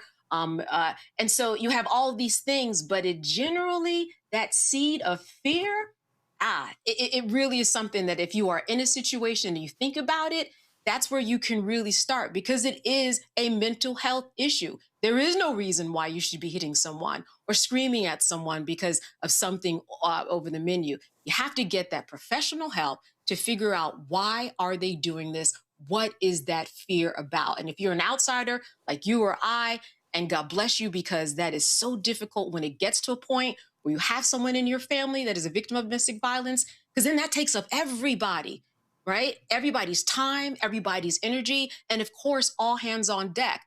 But if you do the work early, it involves everyone, not just that woman, because she's the person who's not going to do it. Why? Because she's going to suffer the repercussions if she does call the police, and then it escalates even more. It takes a woman an average of 8 to 9 times to leave a domestic violence situation. So as a friend, as a family, jump in and get involved, because that one menu where that goes wrong and you see them yelling, the highest act of that is a murder-suicide. And Dr. Swift, as Candace was talking about the whole issue of the fear, again, I'm thinking about people commenting saying, why are y'all making excuses? Why are y'all trying to explain this away? And I kept saying, we're not trying to explain away a murder. We're not trying to make Justin Fairfax the victim. What we have to deal with is, how do we look at what somebody is going through, to Candace's point, so it doesn't become the ultimate act of domestic violence? That's really what we're trying to do with all of these conversations, is to not go there, Doc. Exactly. My sister said something really, really important. I just want to bring back. Go ahead. She talked about sometimes people, and many times, don't even realize that they are in a domestic violent relationship. They don't even realize it. It was like, oh, he had a really bad day and this is what happened. Or he's been under a lot of stress and this is just what happened. Or I should not have said this. I should not have done this. I should have known better, right? But, he's usually really, so like we don't often think that, oh, this is domestic violence. And sometimes when you put a name on it, that's when you can begin to act against it, right? Or deal with it. And the people who are perpetuating it, often they don't see themselves because they feel justified in doing what they've done. They're reacting out of whatever is going on in their mind, and they don't see themselves as committing domestic violence. And so all of this is so insidious. And then you have the neighbor next door who's listening to the banging and listening to the yelling and the shouting, and they're like covering their ears because they don't want to know what's going on, right? So we are in a society where we don't want to look at this. This is the ugly side, and we want to just get away from it. The person that commits it, we want to, lock them up, throw away the key, and not think about it again. But this is something we need to bring front and center. We need to look at it. This was, I had a lot of conversations actually around this during COVID, when we were, distancing from each other. We were shut in because, of course, domestic violence spiked. People did not have outlets at that time. People did not have assistance and supports. The networks were broken. And so it was a thing. And from then to now, I'm seeing the conversations kind of reduce again, but we do have to bring this front and center. We have to look at it and look at it honestly. And also, my sister talked about, having a plan of action in play in order to be able to respond to this. And not just the person who's being beaten, but all of us have to be a part of the solution. Michael. All right, Dr. Swift Muhammad. I've been seeing my question is multi-layered, but so I've been seeing a number of social media posts from African-American women, and some of them that I know, and they're saying things like intimate partner violence is not the same thing as mental health, right? And a lot of what they're talking about in relationship to Justin Fairfax and Serena is nothing solution-oriented, preventing this from happening, preventing domestic violence from happening. So my question is sometimes intimate partner violence, is that related to mental illness? Is that, how is it compounded by mental illness? And also in its just alone, the different types of manipulation that Candace mentioned. Is that in itself some type of mental illness? Okay, and what can we do to keep these tragedies from happening? Absolutely. The manipulations is part of a mental health condition. The violence, the violence that's happening between partners is absolutely mental. I don't quite understand the perspective the women that you're referencing are coming from when they're saying that this is not mental health. This is not related to mental health. Hey, Doc, I got a lot of sisters coming after me saying this is not mental health, and I was like, I don't know what else to call it. I'm like, how a person reacting is, it's because of what's going on up here. Depression, depression ain't what's happening in your leg. Depression is what's happening up here. And I'm literally on these posts and I'm like, what are y'all talking about?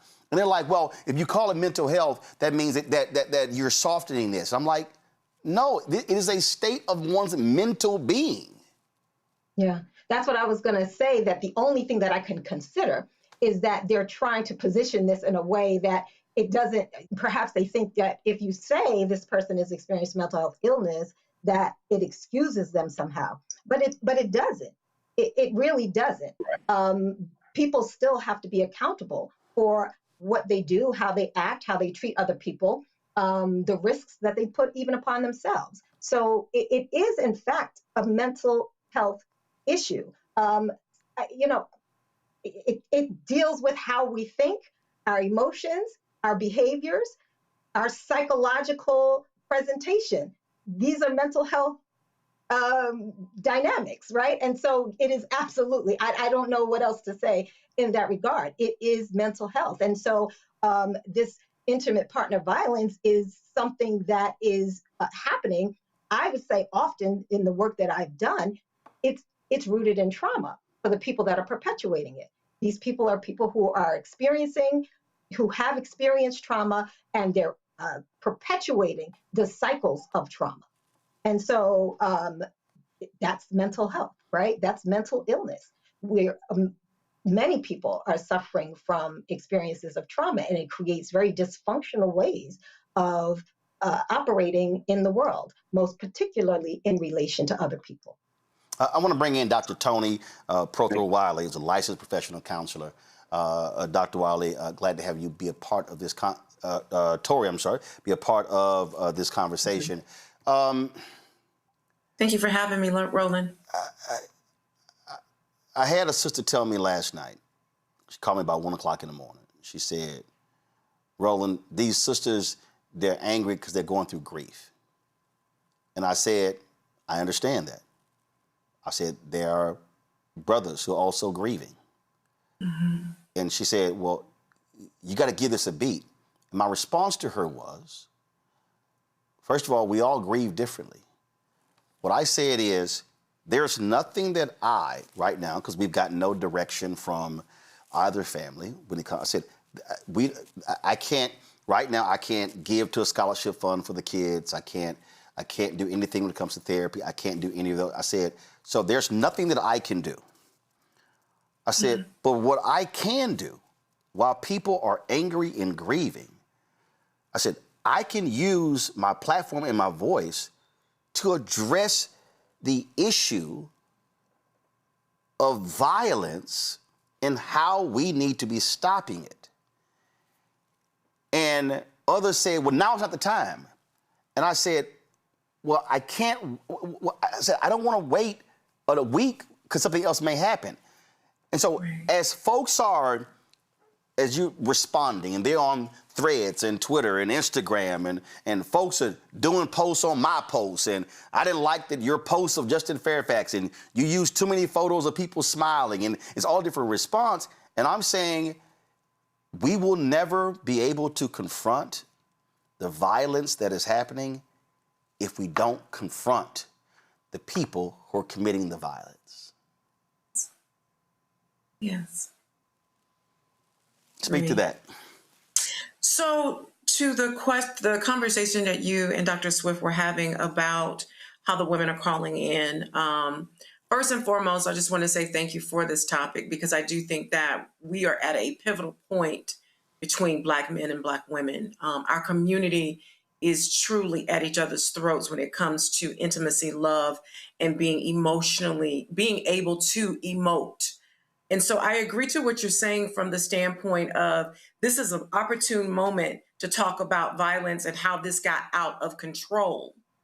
But then on the other side of this, Roland, I do feel like many Black women feel as if when it comes to us, it's always minimized. Mm-hmm. That, when it comes to, justice, when it comes to, the DEI situation, everything when it comes to Black women, we are always expected to chin up, chest out, wait for the next opportunity.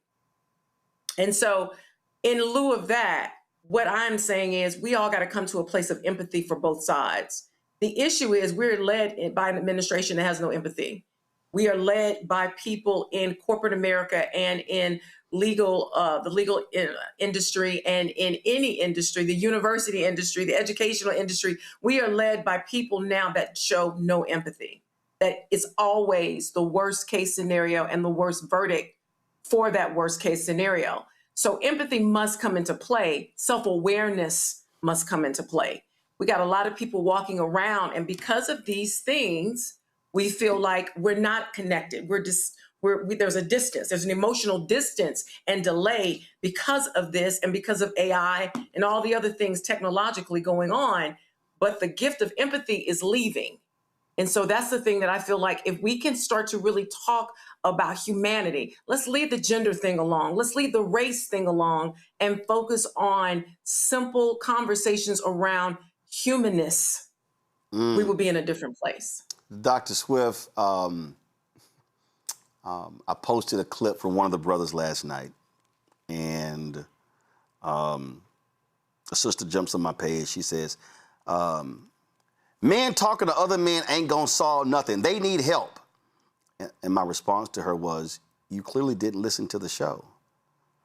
The brother said, if we can get men to open up to a friend, then they're now on the pathway to go talk to a therapist. And I think I love that. And I think, say it again? Oh, I'm sorry. And I think I love that. And I said, and sister, I said, no disrespect, but these are two experts giving us techniques to deal with this, and we can't reject it because we don't like what they're saying. And I think what Dr. Prothero Wiley just laid out is she's right. I mean, folks are at each other's necks. Again, I got folks who are mad at a Serena Fairfax post, who said I've used too many photos.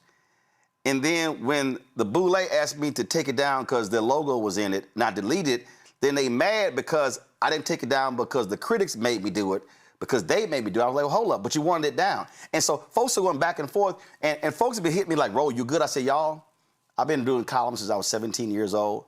I'm used to criticism. This ain't my first rodeo. I said, we gonna stay on a pathway of helping people, educating people, and trying to deal with this issue. But this is the thing. This battle is going on, and I'm like, one thing no one can do, you cannot listen and process when it is a battle of rage and fight going on. That's right. That's right. It's a both and. It really is a both. We need to do all of the above.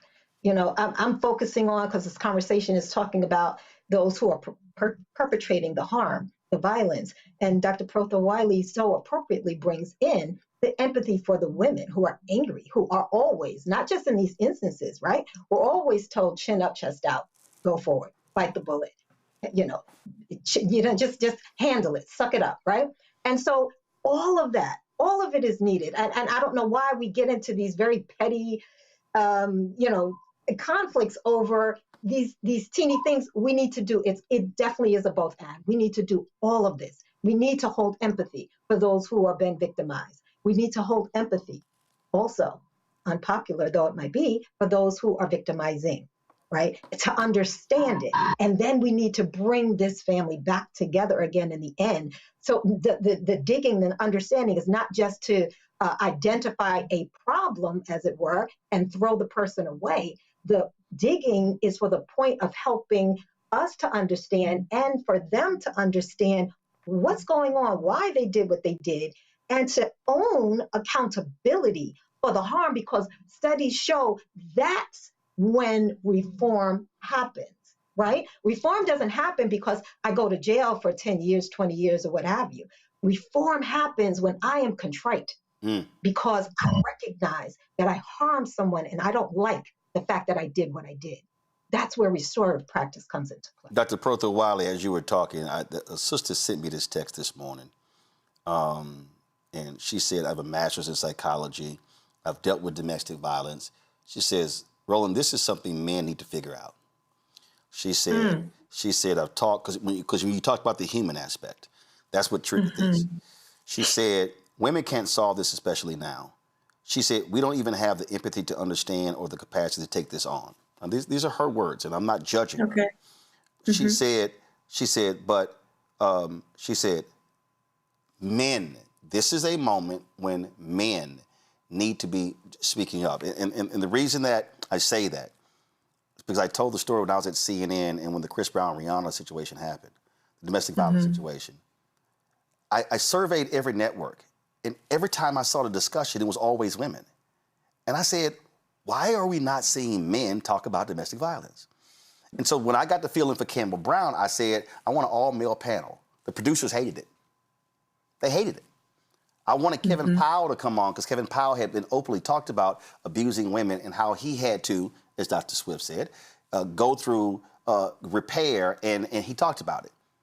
They said, oh, he's not important. The next week, he was on Oprah, and I said, oh, he good enough for Oprah, he couldn't come on CNN.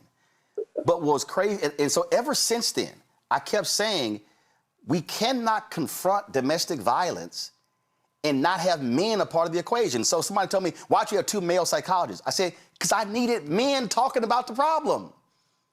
I said, if we only have women talking about it and you leave men out of it, how do you leave people out of a conversation when 96% of the problem are men? And so I'm like, yo, the voice has got to be there. I'm like, black male organizations have got to step up. Justin Fairfax was an alpha and he was in the Boule. And I'm saying alpha and the Boule should be leading on this issue of men and domestic violence. I'm like, this is what leadership is supposed to be about. Correct. And I will take it even further too, Roland, from a standpoint of the young men who watch their mothers be brutalized, and then they at some point began to brutalize or to hurt women as well. Those reformed men need to come out and talk to men as to modeling, talk to men as to mentorship, talk to men as to humanness again. But what we do is we get reformed, we get refined, and then we forget. Or we go quiet. Yes. I don't want nobody to know about my past. Yes. But you can be freeing another brother who says, oh man, I didn't realize that was your past. Yes. To have men in real time talk about what comes over them once they become enraged, what has happened to them in a way that can teach men how to not only change and shift when they're triggered, but also how to love their women better. I mean, just period. Like this should not just stop with a man not being violent. Right. This should stop with a man having and showing compassion and empathy and emotional intellect. Right. How to love, how to affirm, right, because everything is not about a outburst or a violent reaction. I'm gonna come back around. Candace, you have a question? We added Dr. Protha Wiley. You have a question? Yeah, I guess my question is, in terms of what we can actually do in the moment, what would you suggest? I mean, I know what I've learned, but listen, this is 2026. It's a different time. We've got different stressors. I mean, I think ultimately you have to talk to someone in order to actually solve this problem. If they don't do it out here, they're going to do it behind bars in terms of talking to a psychologist. But in terms of the regular person who has a friend that they see in a situation, what do you say is step one on opening that door for conversation that might lead to some action? Giving that person an opportunity to share their truth, like asking a person truly what's going on and wanting to hear what's going on, not having a conversation to change them, to fix them, to correct them initially, but to just show, again, empathy and ask a person, what's going on with you? Let me understand what is perplexing you, and then to have a true conversation from that person's perspective. People have a hard time accepting change when there's no, of course, clarity. So as long as I'm confused and you confused and you confused, then how exactly do we get clarity so that we can find a new path? You can't get clarity without questions, and you can't get a great conversation without a person feeling like they can trust or at least feel like they're going to be heard in a conversation. So the conversation needs to truly be inquisitive as to why do you do what you do? What has happened that makes this so common or easy for you to do? Now, I have my guidelines, but when do you call the police? When is it, you know what, this isn't a talk thing anymore. We need to call the police. Because I just saw you punch your wife. Yes, as an example. I do agree. Now let me dial back. I definitely agree that, you know, when you witness in real time violence, male or female, humanity should say that I'm going to do something to help this person. You know, I'm going to do something to help this person that obviously is being hurt. Now, once we get into the throes of that, just like when a person commits a homicide, from my understanding, there are some training and tacticals where police come in first and talk from a perspective rather than just locking up. Don't get me wrong, lockup needs to happen. I will never say a man should not go to jail for hitting a woman, ever. But what I am saying is to start a conversation, and the conversation may need to start with cuffs on. I'll be honest. It may. It may. Okay. Michael. My question is, what are some ways that you suggest that we raise young boys to grow up to be men that don't abuse women in the various ways that we talked about, not just physically hitting, but the ways that Candace talked about on the power wheel? Okay, when we have boys that may grow up in homes, they may not see abuse. Maybe it's a single parent home, what have you. But what are some tips that you can give us? Well, if the young man is in the home with his father, the father should be modeling not just behaviors, but even how he thinks and speaks towards his wife. Like, a lot of people don't correct children when they talk back, when they're unruly, when they're mean or rude to their mothers. That's a great place for a man to start, is to just simply model that I'm going to cherish this woman and talk to this woman like she is important to me, significant to me. If a child doesn't have access to a man in his house, but he is connected to a church, he is connected to school, he is connected to organizations, these single moms need to go out and find men that can pour into their sons the way that they want their son to become. So I do think that a lot of it starts with parenting, but I also think, again, your modeling and your mentorship is what's going to make youth look different. Okay, thank you. I want to close with this, and I would love for both of y'all to respond. This morning, 7:24 a.m., a brother sends me a text, very prominent individual. He said, "Brother, your Unfiltered last night was everything." He said, "Justin was a friend and I let myself lose touch. And I knew in my spirit he needed a stronger anchor and a voice that countered some of the other things he was feeling. My heart hurts deeply about this tragedy. I thank you for helping me." Then as I was driving to the studio, another sister, prominent sister, sent me a text. She said, "Just wanted to say, great show last night, very touching. Fairfax was a personal friend and he struggled so much over the years. My heart is broken for the entire family. I lost my brother to suicide. Black male mental health is a discussion we need to have." Now, there have been a lot of people who've been critical. That's fine. I can accept criticism. I can accept praise. Doesn't matter to me. But this is the whole point why I fundamentally believe, and I'm going to go to Dr. Swift first and then go to Dr. Wiley.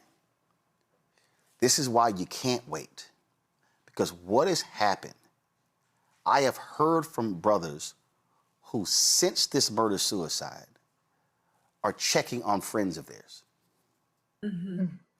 I've heard from sisters who are doing the exact same thing, checking on friends of theirs who they know are in contentious relationships. And so what I will argue, Dr. Swift, is here we are, 48 hours or whatever after this murder-suicide, with a murder-suicide in Chicago on Tuesday, the murder-suicide last week of the vice mayor in Florida. And what we cannot do is say pump the brakes. We shouldn't be having these conversations. Let us grieve. We should be using every opportunity, every platform to speak on pain, on agony, on mental health, on anger, on all of this, because the desired goal is to protect every sister. And if we do not put this on Front Street and have open, real conversations and not tucked into our text groups or our Signal chat groups, then to be honest, we're going to be back here again and again and again. Dr. Swift, close us out. Amen. Amen to what you're saying.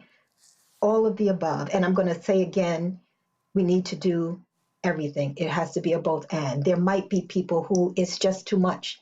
I can't have the conversation. I can't hear the conversation. I need to grieve. Go grieve. Go grieve. Everybody doesn't have to be in the conversation. You go grieve, and let's go over here and let's have this conversation for those of us who can have the conversation so that we can keep something going, so that when you finish grieving, now you can come join the conversation or be a part of the change that needs to happen in order to prevent these acts from continuing on in our community. So yeah, I agree 1000%. The first quote that you read, that you said someone sent to you, it touched me. And it reminded me of that, we say, see something, say something. And too often we get stuck in this, maybe I shouldn't. What happens if I do? But what if I'm wrong, right? What if I think there might be something going on, but it really isn't? So we just see something, say something, and then and then those of us who receive the question understand that it's all out of love. It's all out of love. We got to do all of the above. We are in crisis mode right now. We have to do all of the above. We need everyone at the table. Thank you. Yes. Dr. Protho Wally. Agreed. I think the sooner the better. I also think that we do need more Black men to show up. Roland, thank you so much for what you are doing and what you are pushing as well, because I do think that there needs to be more of a push. There needs to be more of a necessity for Black women to be taken care of and to be protected. I think that, again, for the Black women that feel like we're not being sung for, heard for, I think that this time right now with divisiveness, we don't need this in the Black community. We really got to figure out in our community how we're going to change and not mimic what's going on in the country. I'll say this to the alphas, to the kappas, to the omegas, to the sigmas, to the iotas, to Prince Hall Mason, to Black men's church groups, to all of these different entities, Knights of Peter Claver. There are numerous Black male organizations that are out there. And let me be clear, in every single one of these organizations, in every single one, there are brothers who are potential Justin Fairfaxes. There are brothers in our midst who are laying hands on the women in their lives. There are brothers who we are going to cigar bars with, playing basketball with, watching games with, who are triggered, who are angry, who are committing acts of domestic violence, or they are on the pathway to commit acts of domestic violence, including the ultimate act, which is murder or murder-suicide. And what cannot happen, we cannot be gathering all the time for fun and games, for stepping, for strolling, for enjoyment, and not having and creating spaces for real, intimate, personal, painful, difficult, challenging conversations, because we say, that's not what alphas do. That's not what the Boule does. That's not what Omegas do. That's not what Prince Hall Mason do. No. So we have these spaces.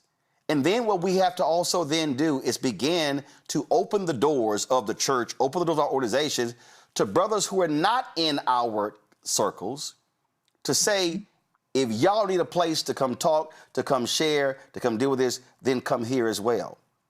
Because the ultimate goal is very simple. The ultimate goal is, whether it is a mother or a wife or a aunt or a niece or a daughter or a cousin, is for them not to go through this life terrified of the black man who is in their life. Right, they correct. should not have to wake up every single day scared. They should not have to wake up every single day walking on eggshells because I don't know what side of the bed he's going to wake up on. And those of us who are seeing these things, and we're seeing these small little things that are happening, as Dr. Swift said, you don't say nothing. Don't come complain. Don't come talking about afterwards, after he's killed somebody, but you saw what was going on. I hadn't talked to Justin in a year. I didn't know what was happening in his personal life. I was surprised about the divorce. And so if I did, I can guarantee you it would have been, bruh, let me holler at you. I've taken brothers out to lunch. Hey, let's talk.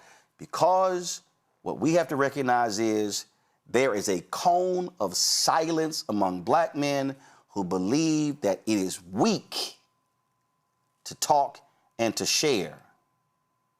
Well, I tell you what, I would rather talk and share with the brother before he goes to prison, before he goes to jail, or before he puts his woman in the grave. This is not a moment of silence. This is a moment for black male leadership. And the ultimate provider of black men, the ultimate spiritual covering, is when you protect the women in your lives. And that could be from someone who looks just like you. Dr. Proto-Wale, I appreciate it. Dr. Swift, thank you. I appreciate it. Thank you so very much. Brother Roland, may I just say, yes, as president of the Association of Black Psychologists, I appreciate what you just said, and I want to put out to your listening audience that this is what we do. We are responsible to and for our community. We hold space for our community. And so for those who have been injured, who are looking for a space to go, looking for people to respond, the Association of Black Psychologists, abpsi.org, is where you can look. Well, and we want to be there with and for you. Well, listen, this platform was created to give black experts the opportunity to share their expertise. Y'all are welcome back anytime. Send us an email. If you see a story, you see something you want to talk about, let us know. Because, again, white media ain't going to have an hour-long conversation about this issue. It's going to be hit it and quit it. And so that's why this platform was created. We appreciate it. Thanks a lot. Thank you. Good night. Folks, going to a quick break. We come back, our Shop Black Star Network segment. Sisters, y'all don't really like what my next guest has to offer for you. You're watching Roland Martin Unfiltered on the Black Star Network. Why does it feel like we're going backward? Voting rights under attack, schools stripped of funding, black history erased. This is the Trump MAGA agenda. They want to take us back. They are redrawing congressional lines in states across the country, deciding who gets power and who gets silenced. We see what this is, a power grab. Virginians won't be fooled. Show up, vote, take back our power. It's a temporary measure that gives the people, not politicians, the final say. Vote yes by April 21st. How you doing? I'm Mark Curry, and you're watching the Black Star Network. That's why I got these glasses on, because that black star is bright.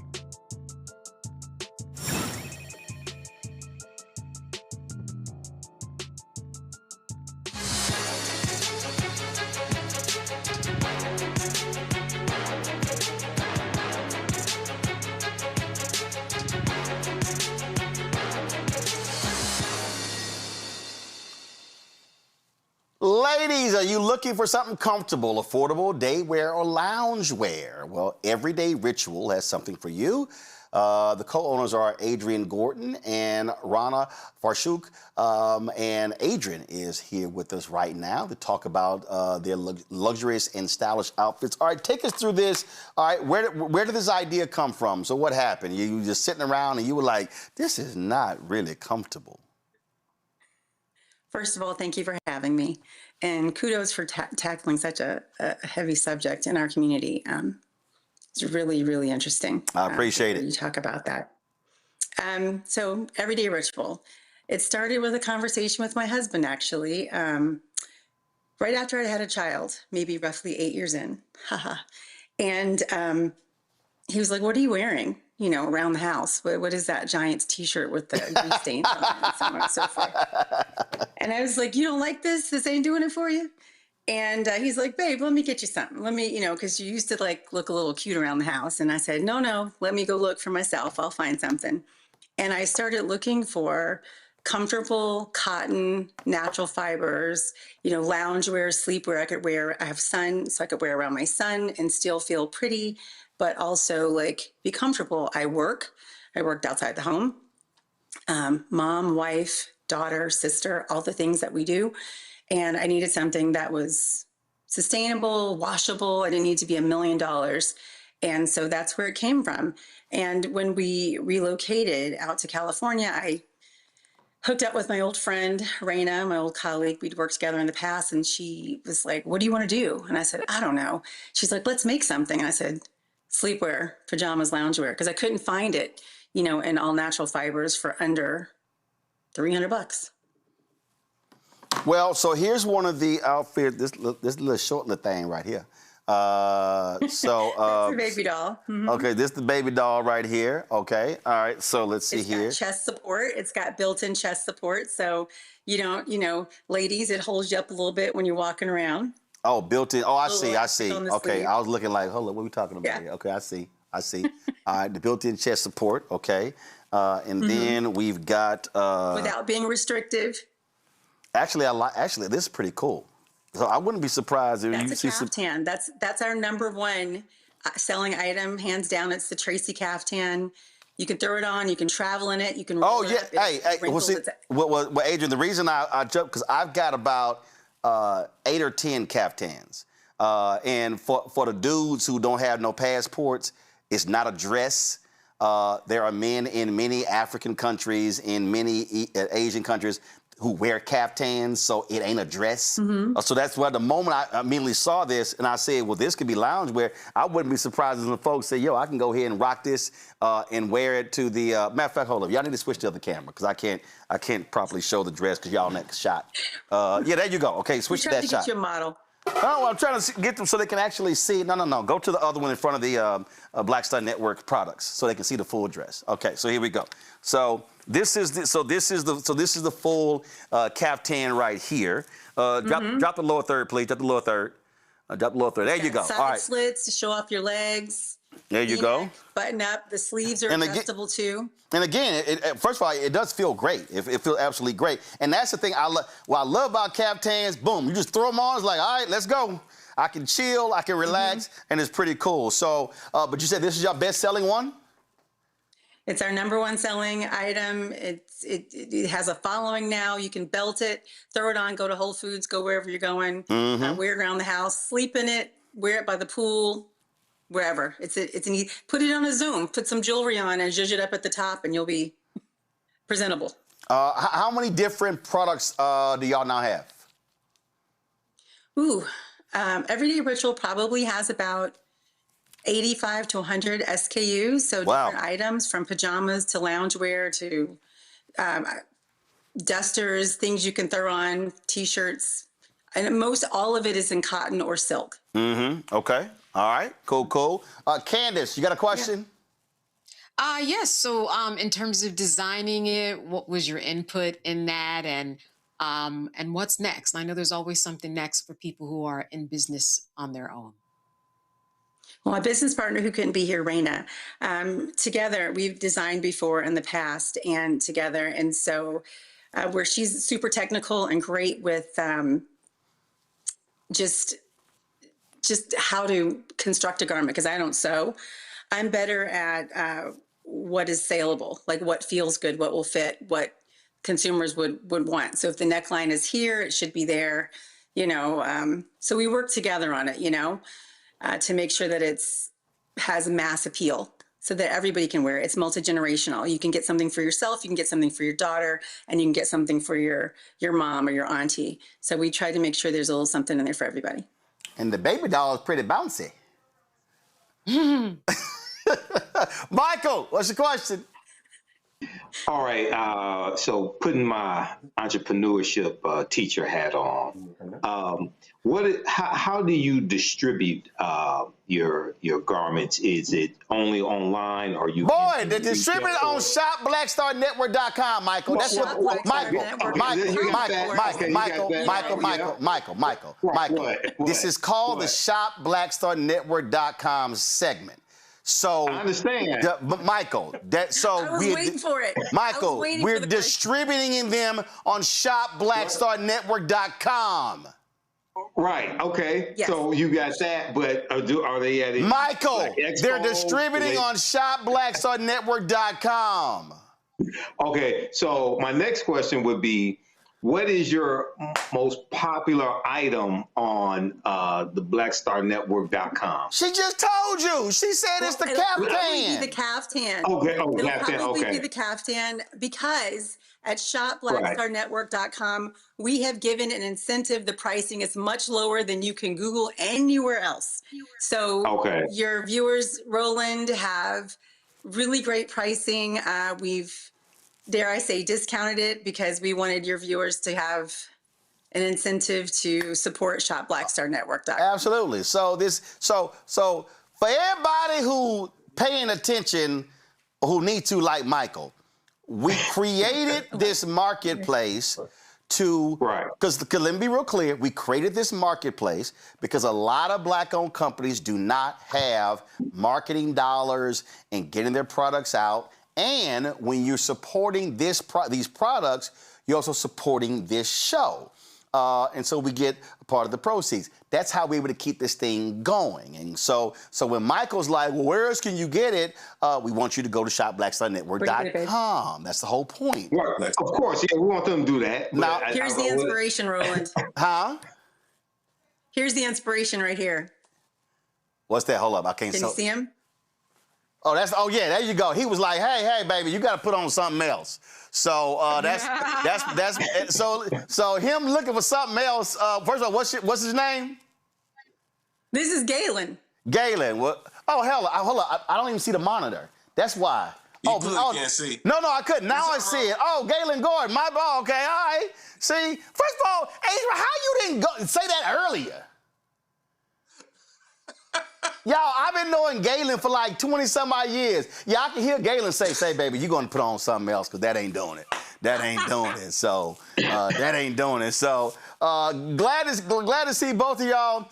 Again, folks, if y'all want to check out the products, again, we just showed y'all the baby doll. We showed y'all, Michael, the best-selling item, which is the caftan. Black Star Network. The caftan. Shop Black Star. There you go. All right. Y'all is it in pink and green? My girlfriend's an AK. Is it in pink and green? No, it's in pink. Damn it. Get that for her. We have pink, we have green, we have blue, purple, every color under the sun is there. There's pajamas, long sleeve, elastic waist, baby dolls, all of it's there. And the beautiful dusters are there. There you go. All right, y'all. Okay. So again, y'all can check it out. Everyday Ritual. Go to shopblackstarnetwork.com. Michael. So y'all be sure to get the products. Listen, I keep telling y'all. Listen, y'all got birthday gifts. You got anniversary gifts. You just got gifts. You just want to go in and gift. Mother's Day is coming up. Y'all buy it all out. I keep saying to our folk, we created this because we have to create space to celebrate and support Black-owned businesses. And so that's why we have the marketplace. Indeed. We got more than 50 different companies on there. We got literally all of these products are on shopblackstarnetwork.com, but I want y'all to definitely go there. And you already heard Adrian say they lowered the prices on their outfits at shopblackstarnetwork.com. Man, y'all buy it all out. Adrian, congratulations. This is awesome. It does feel great. If y'all had this in 2X, I would rock this sucker. I'm just playing. We have to make you one. We have to make you one, Roland. I literally just ordered a gold caftan just the other day. And so I appreciate it. Congratulations. Good luck with this. And welcome to the shopblackstarnetwork.com family. Thank you. All right. Thank you. Have a good night. Thanks a bunch. Let me thank Michael. Michael, where to get it? ShopBlackStarNetwork.com. Damn. I wrote it down. Like, we do this. Like, we do this every damn week. And Candace, I don't even know. So y'all, listen. I got 25th wedding anniversary next week, so I'm leaving tomorrow to go somewhere. I need some sun. So Candace is gonna be sitting in for me next week. I got a special guest who might be doing one day. I don't know, Carol. I got to work it out with that person. I don't want to tell y'all yet, but y'all gonna be hyped if it happens. So Candace, please keep him in line. Explain to him where you can actually buy stuff. Mike trying to send people to somewhere else to buy stuff. No, I wasn't trying to send them other places. Yes, you were. You were trying to. You were gonna send them somewhere. You gonna send them somewhere else, and we ain't gonna get no sales and get no credit because your ass asked you, well, anywhere else you could be distributed. Well, this is gonna be one of your best segments, Roland, of this. Because see, this is driving up your algorithm. So Candace, so people are gonna go to shopblackstar.com. See, he can't. Candace, he can't even get the name right. Candace, tell him what the damn name. No, stop talking. See, that's why you can't let Sigmas talk too long. Candace, say it again. What the name is? You're gonna go and get your caftans, and you're gonna get everything that you want to be comfortable at shopblackstarnetwork.com. There you go. That's real simple, right. Michael. All right. Yep. Candace, have fun next week. I'm going to be playing golf, enjoying the sun, relaxed, and clear my mind. Michael, thanks a lot as well. Hey, folks, got to go. Again, so I got 25th wedding anniversary, April 21st. And then next Saturday, I'm flying straight to Texas. My dad turned 79 years old, Reginald Lynn Martin Sr., so I'm going to be celebrating his 79th birthday with the family, so look forward to that. And so, listen, y'all, we do what we do. Listen, folk gonna criticize, people gonna get mad. I had a woman say, I'm gonna walk back over here. I literally had a woman say, you know, I unfollowed, I stopped my contributions. And guess what? Everybody has a right. Everybody has a right to unfollow. Everybody has a right not to donate. But the reality is this here, we're going to always have the conversations that other people are afraid to have. We're going to always keep pushing the envelope to get them to understand that we are going to have the tough stuff that other people don't want to do. I don't speak for, I don't control any other Black-owned media. I don't do whatever the mainstream media is doing. That ain't what I do. But I told y'all when we launched this show on September 4th, 2018, that I was committed to having the conversation everybody else was afraid to have. And I was committed to bringing Black experts to this platform so they will be able to talk and share their knowledge and expertise and enlighten our people about what's going on. And we're going to always do that. And what I need folk to recognize is that we are never going to always agree on everything. And in fact, when I put up posts, and I said this here, when I deleted a post, because Sigma Pi Phi asked me, they said I broke the fraternity rules. Okay, fine, I broke the rules. Instagram doesn't allow you to replace the photo, so I had to delete the whole thing. But when people leave critical comments, I don't delete them. I'll leave them up. Because I'm not afraid to discourse. And if I take a position, am I going to defend my position? Yes, I am. Disagreement is not bad. But what we're never going to do is, we're never going to shy away from the conversation that we need to have. And so we're going to do that every single day, 5 days a week on this show. And we're going to do it on the other shows on the network. Because if we are not having the tough, hard, difficult, heavy conversations, then who is? If we're not, then who? And so that's what our commitment is. That's what we're going to always keep doing. So I want y'all to support. We've had 37,000. Keenan, give me the new list. It should probably up to be 38,000. But we've had, last check, $37,179. And these are the people that contribute more than $5 million. These are the people that have allowed us to be able to travel this country. These people have allowed us to be able to broadcast, to expand this from, I think we started with like 6 people. We now got 17. We got 17 people. And we are committed. We are committed to speaking about black folks, loving on black folks, holding black folks accountable in every facet. So your support is critical. So please do so. If you want to give me a Cash App, use the Stripe QR code. You see it right here. You can use it for credit cards as well. Checks and money order. Make it payable to P.O. Box 57196, Washington, D.C. 2003 7-0196. PayPal's R Martin Unfiltered. Venmo's RM Unfiltered. Zelle, Roland at RolandSMartin.com. Roland at RolandMartinUnfiltered.com.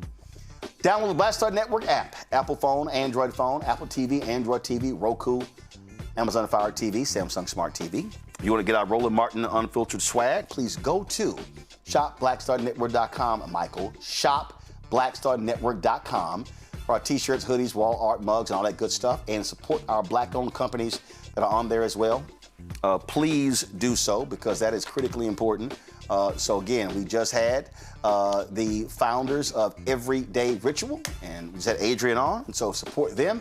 Support the other companies as well at shopblackstarnetwork.com. Follow me on Fanbase, download the app, and please, let's support that. And of course, watch Brittany Noble, the breakdown of Brittany Noble every single day, noon Eastern, right here on the Black Star Network. Check out our new health show, Second Opinion with Dr. Ebony Hilton. Airs every Thursday right here on the blackstarnetwork.com. I will be gone for the next week. Y'all, Candace will hold it down. The staff will hold it down. Don't call me. Don't text me, because I'm going to be chilling, getting some R&R, because there's always a lot of work to do, and we have to also learn to take time away to recharge our batteries and get it going. So look forward to that. So again, thanks a bunch, folks. I will see y'all April 27th. So again, early shout out. Let me see. I'm gonna send a photo and have them give a shout out to my dad. So early 79th birthday shout out to my dad, Reginald Martin Sr. All right, folks. I will see y'all April 27th. Ho!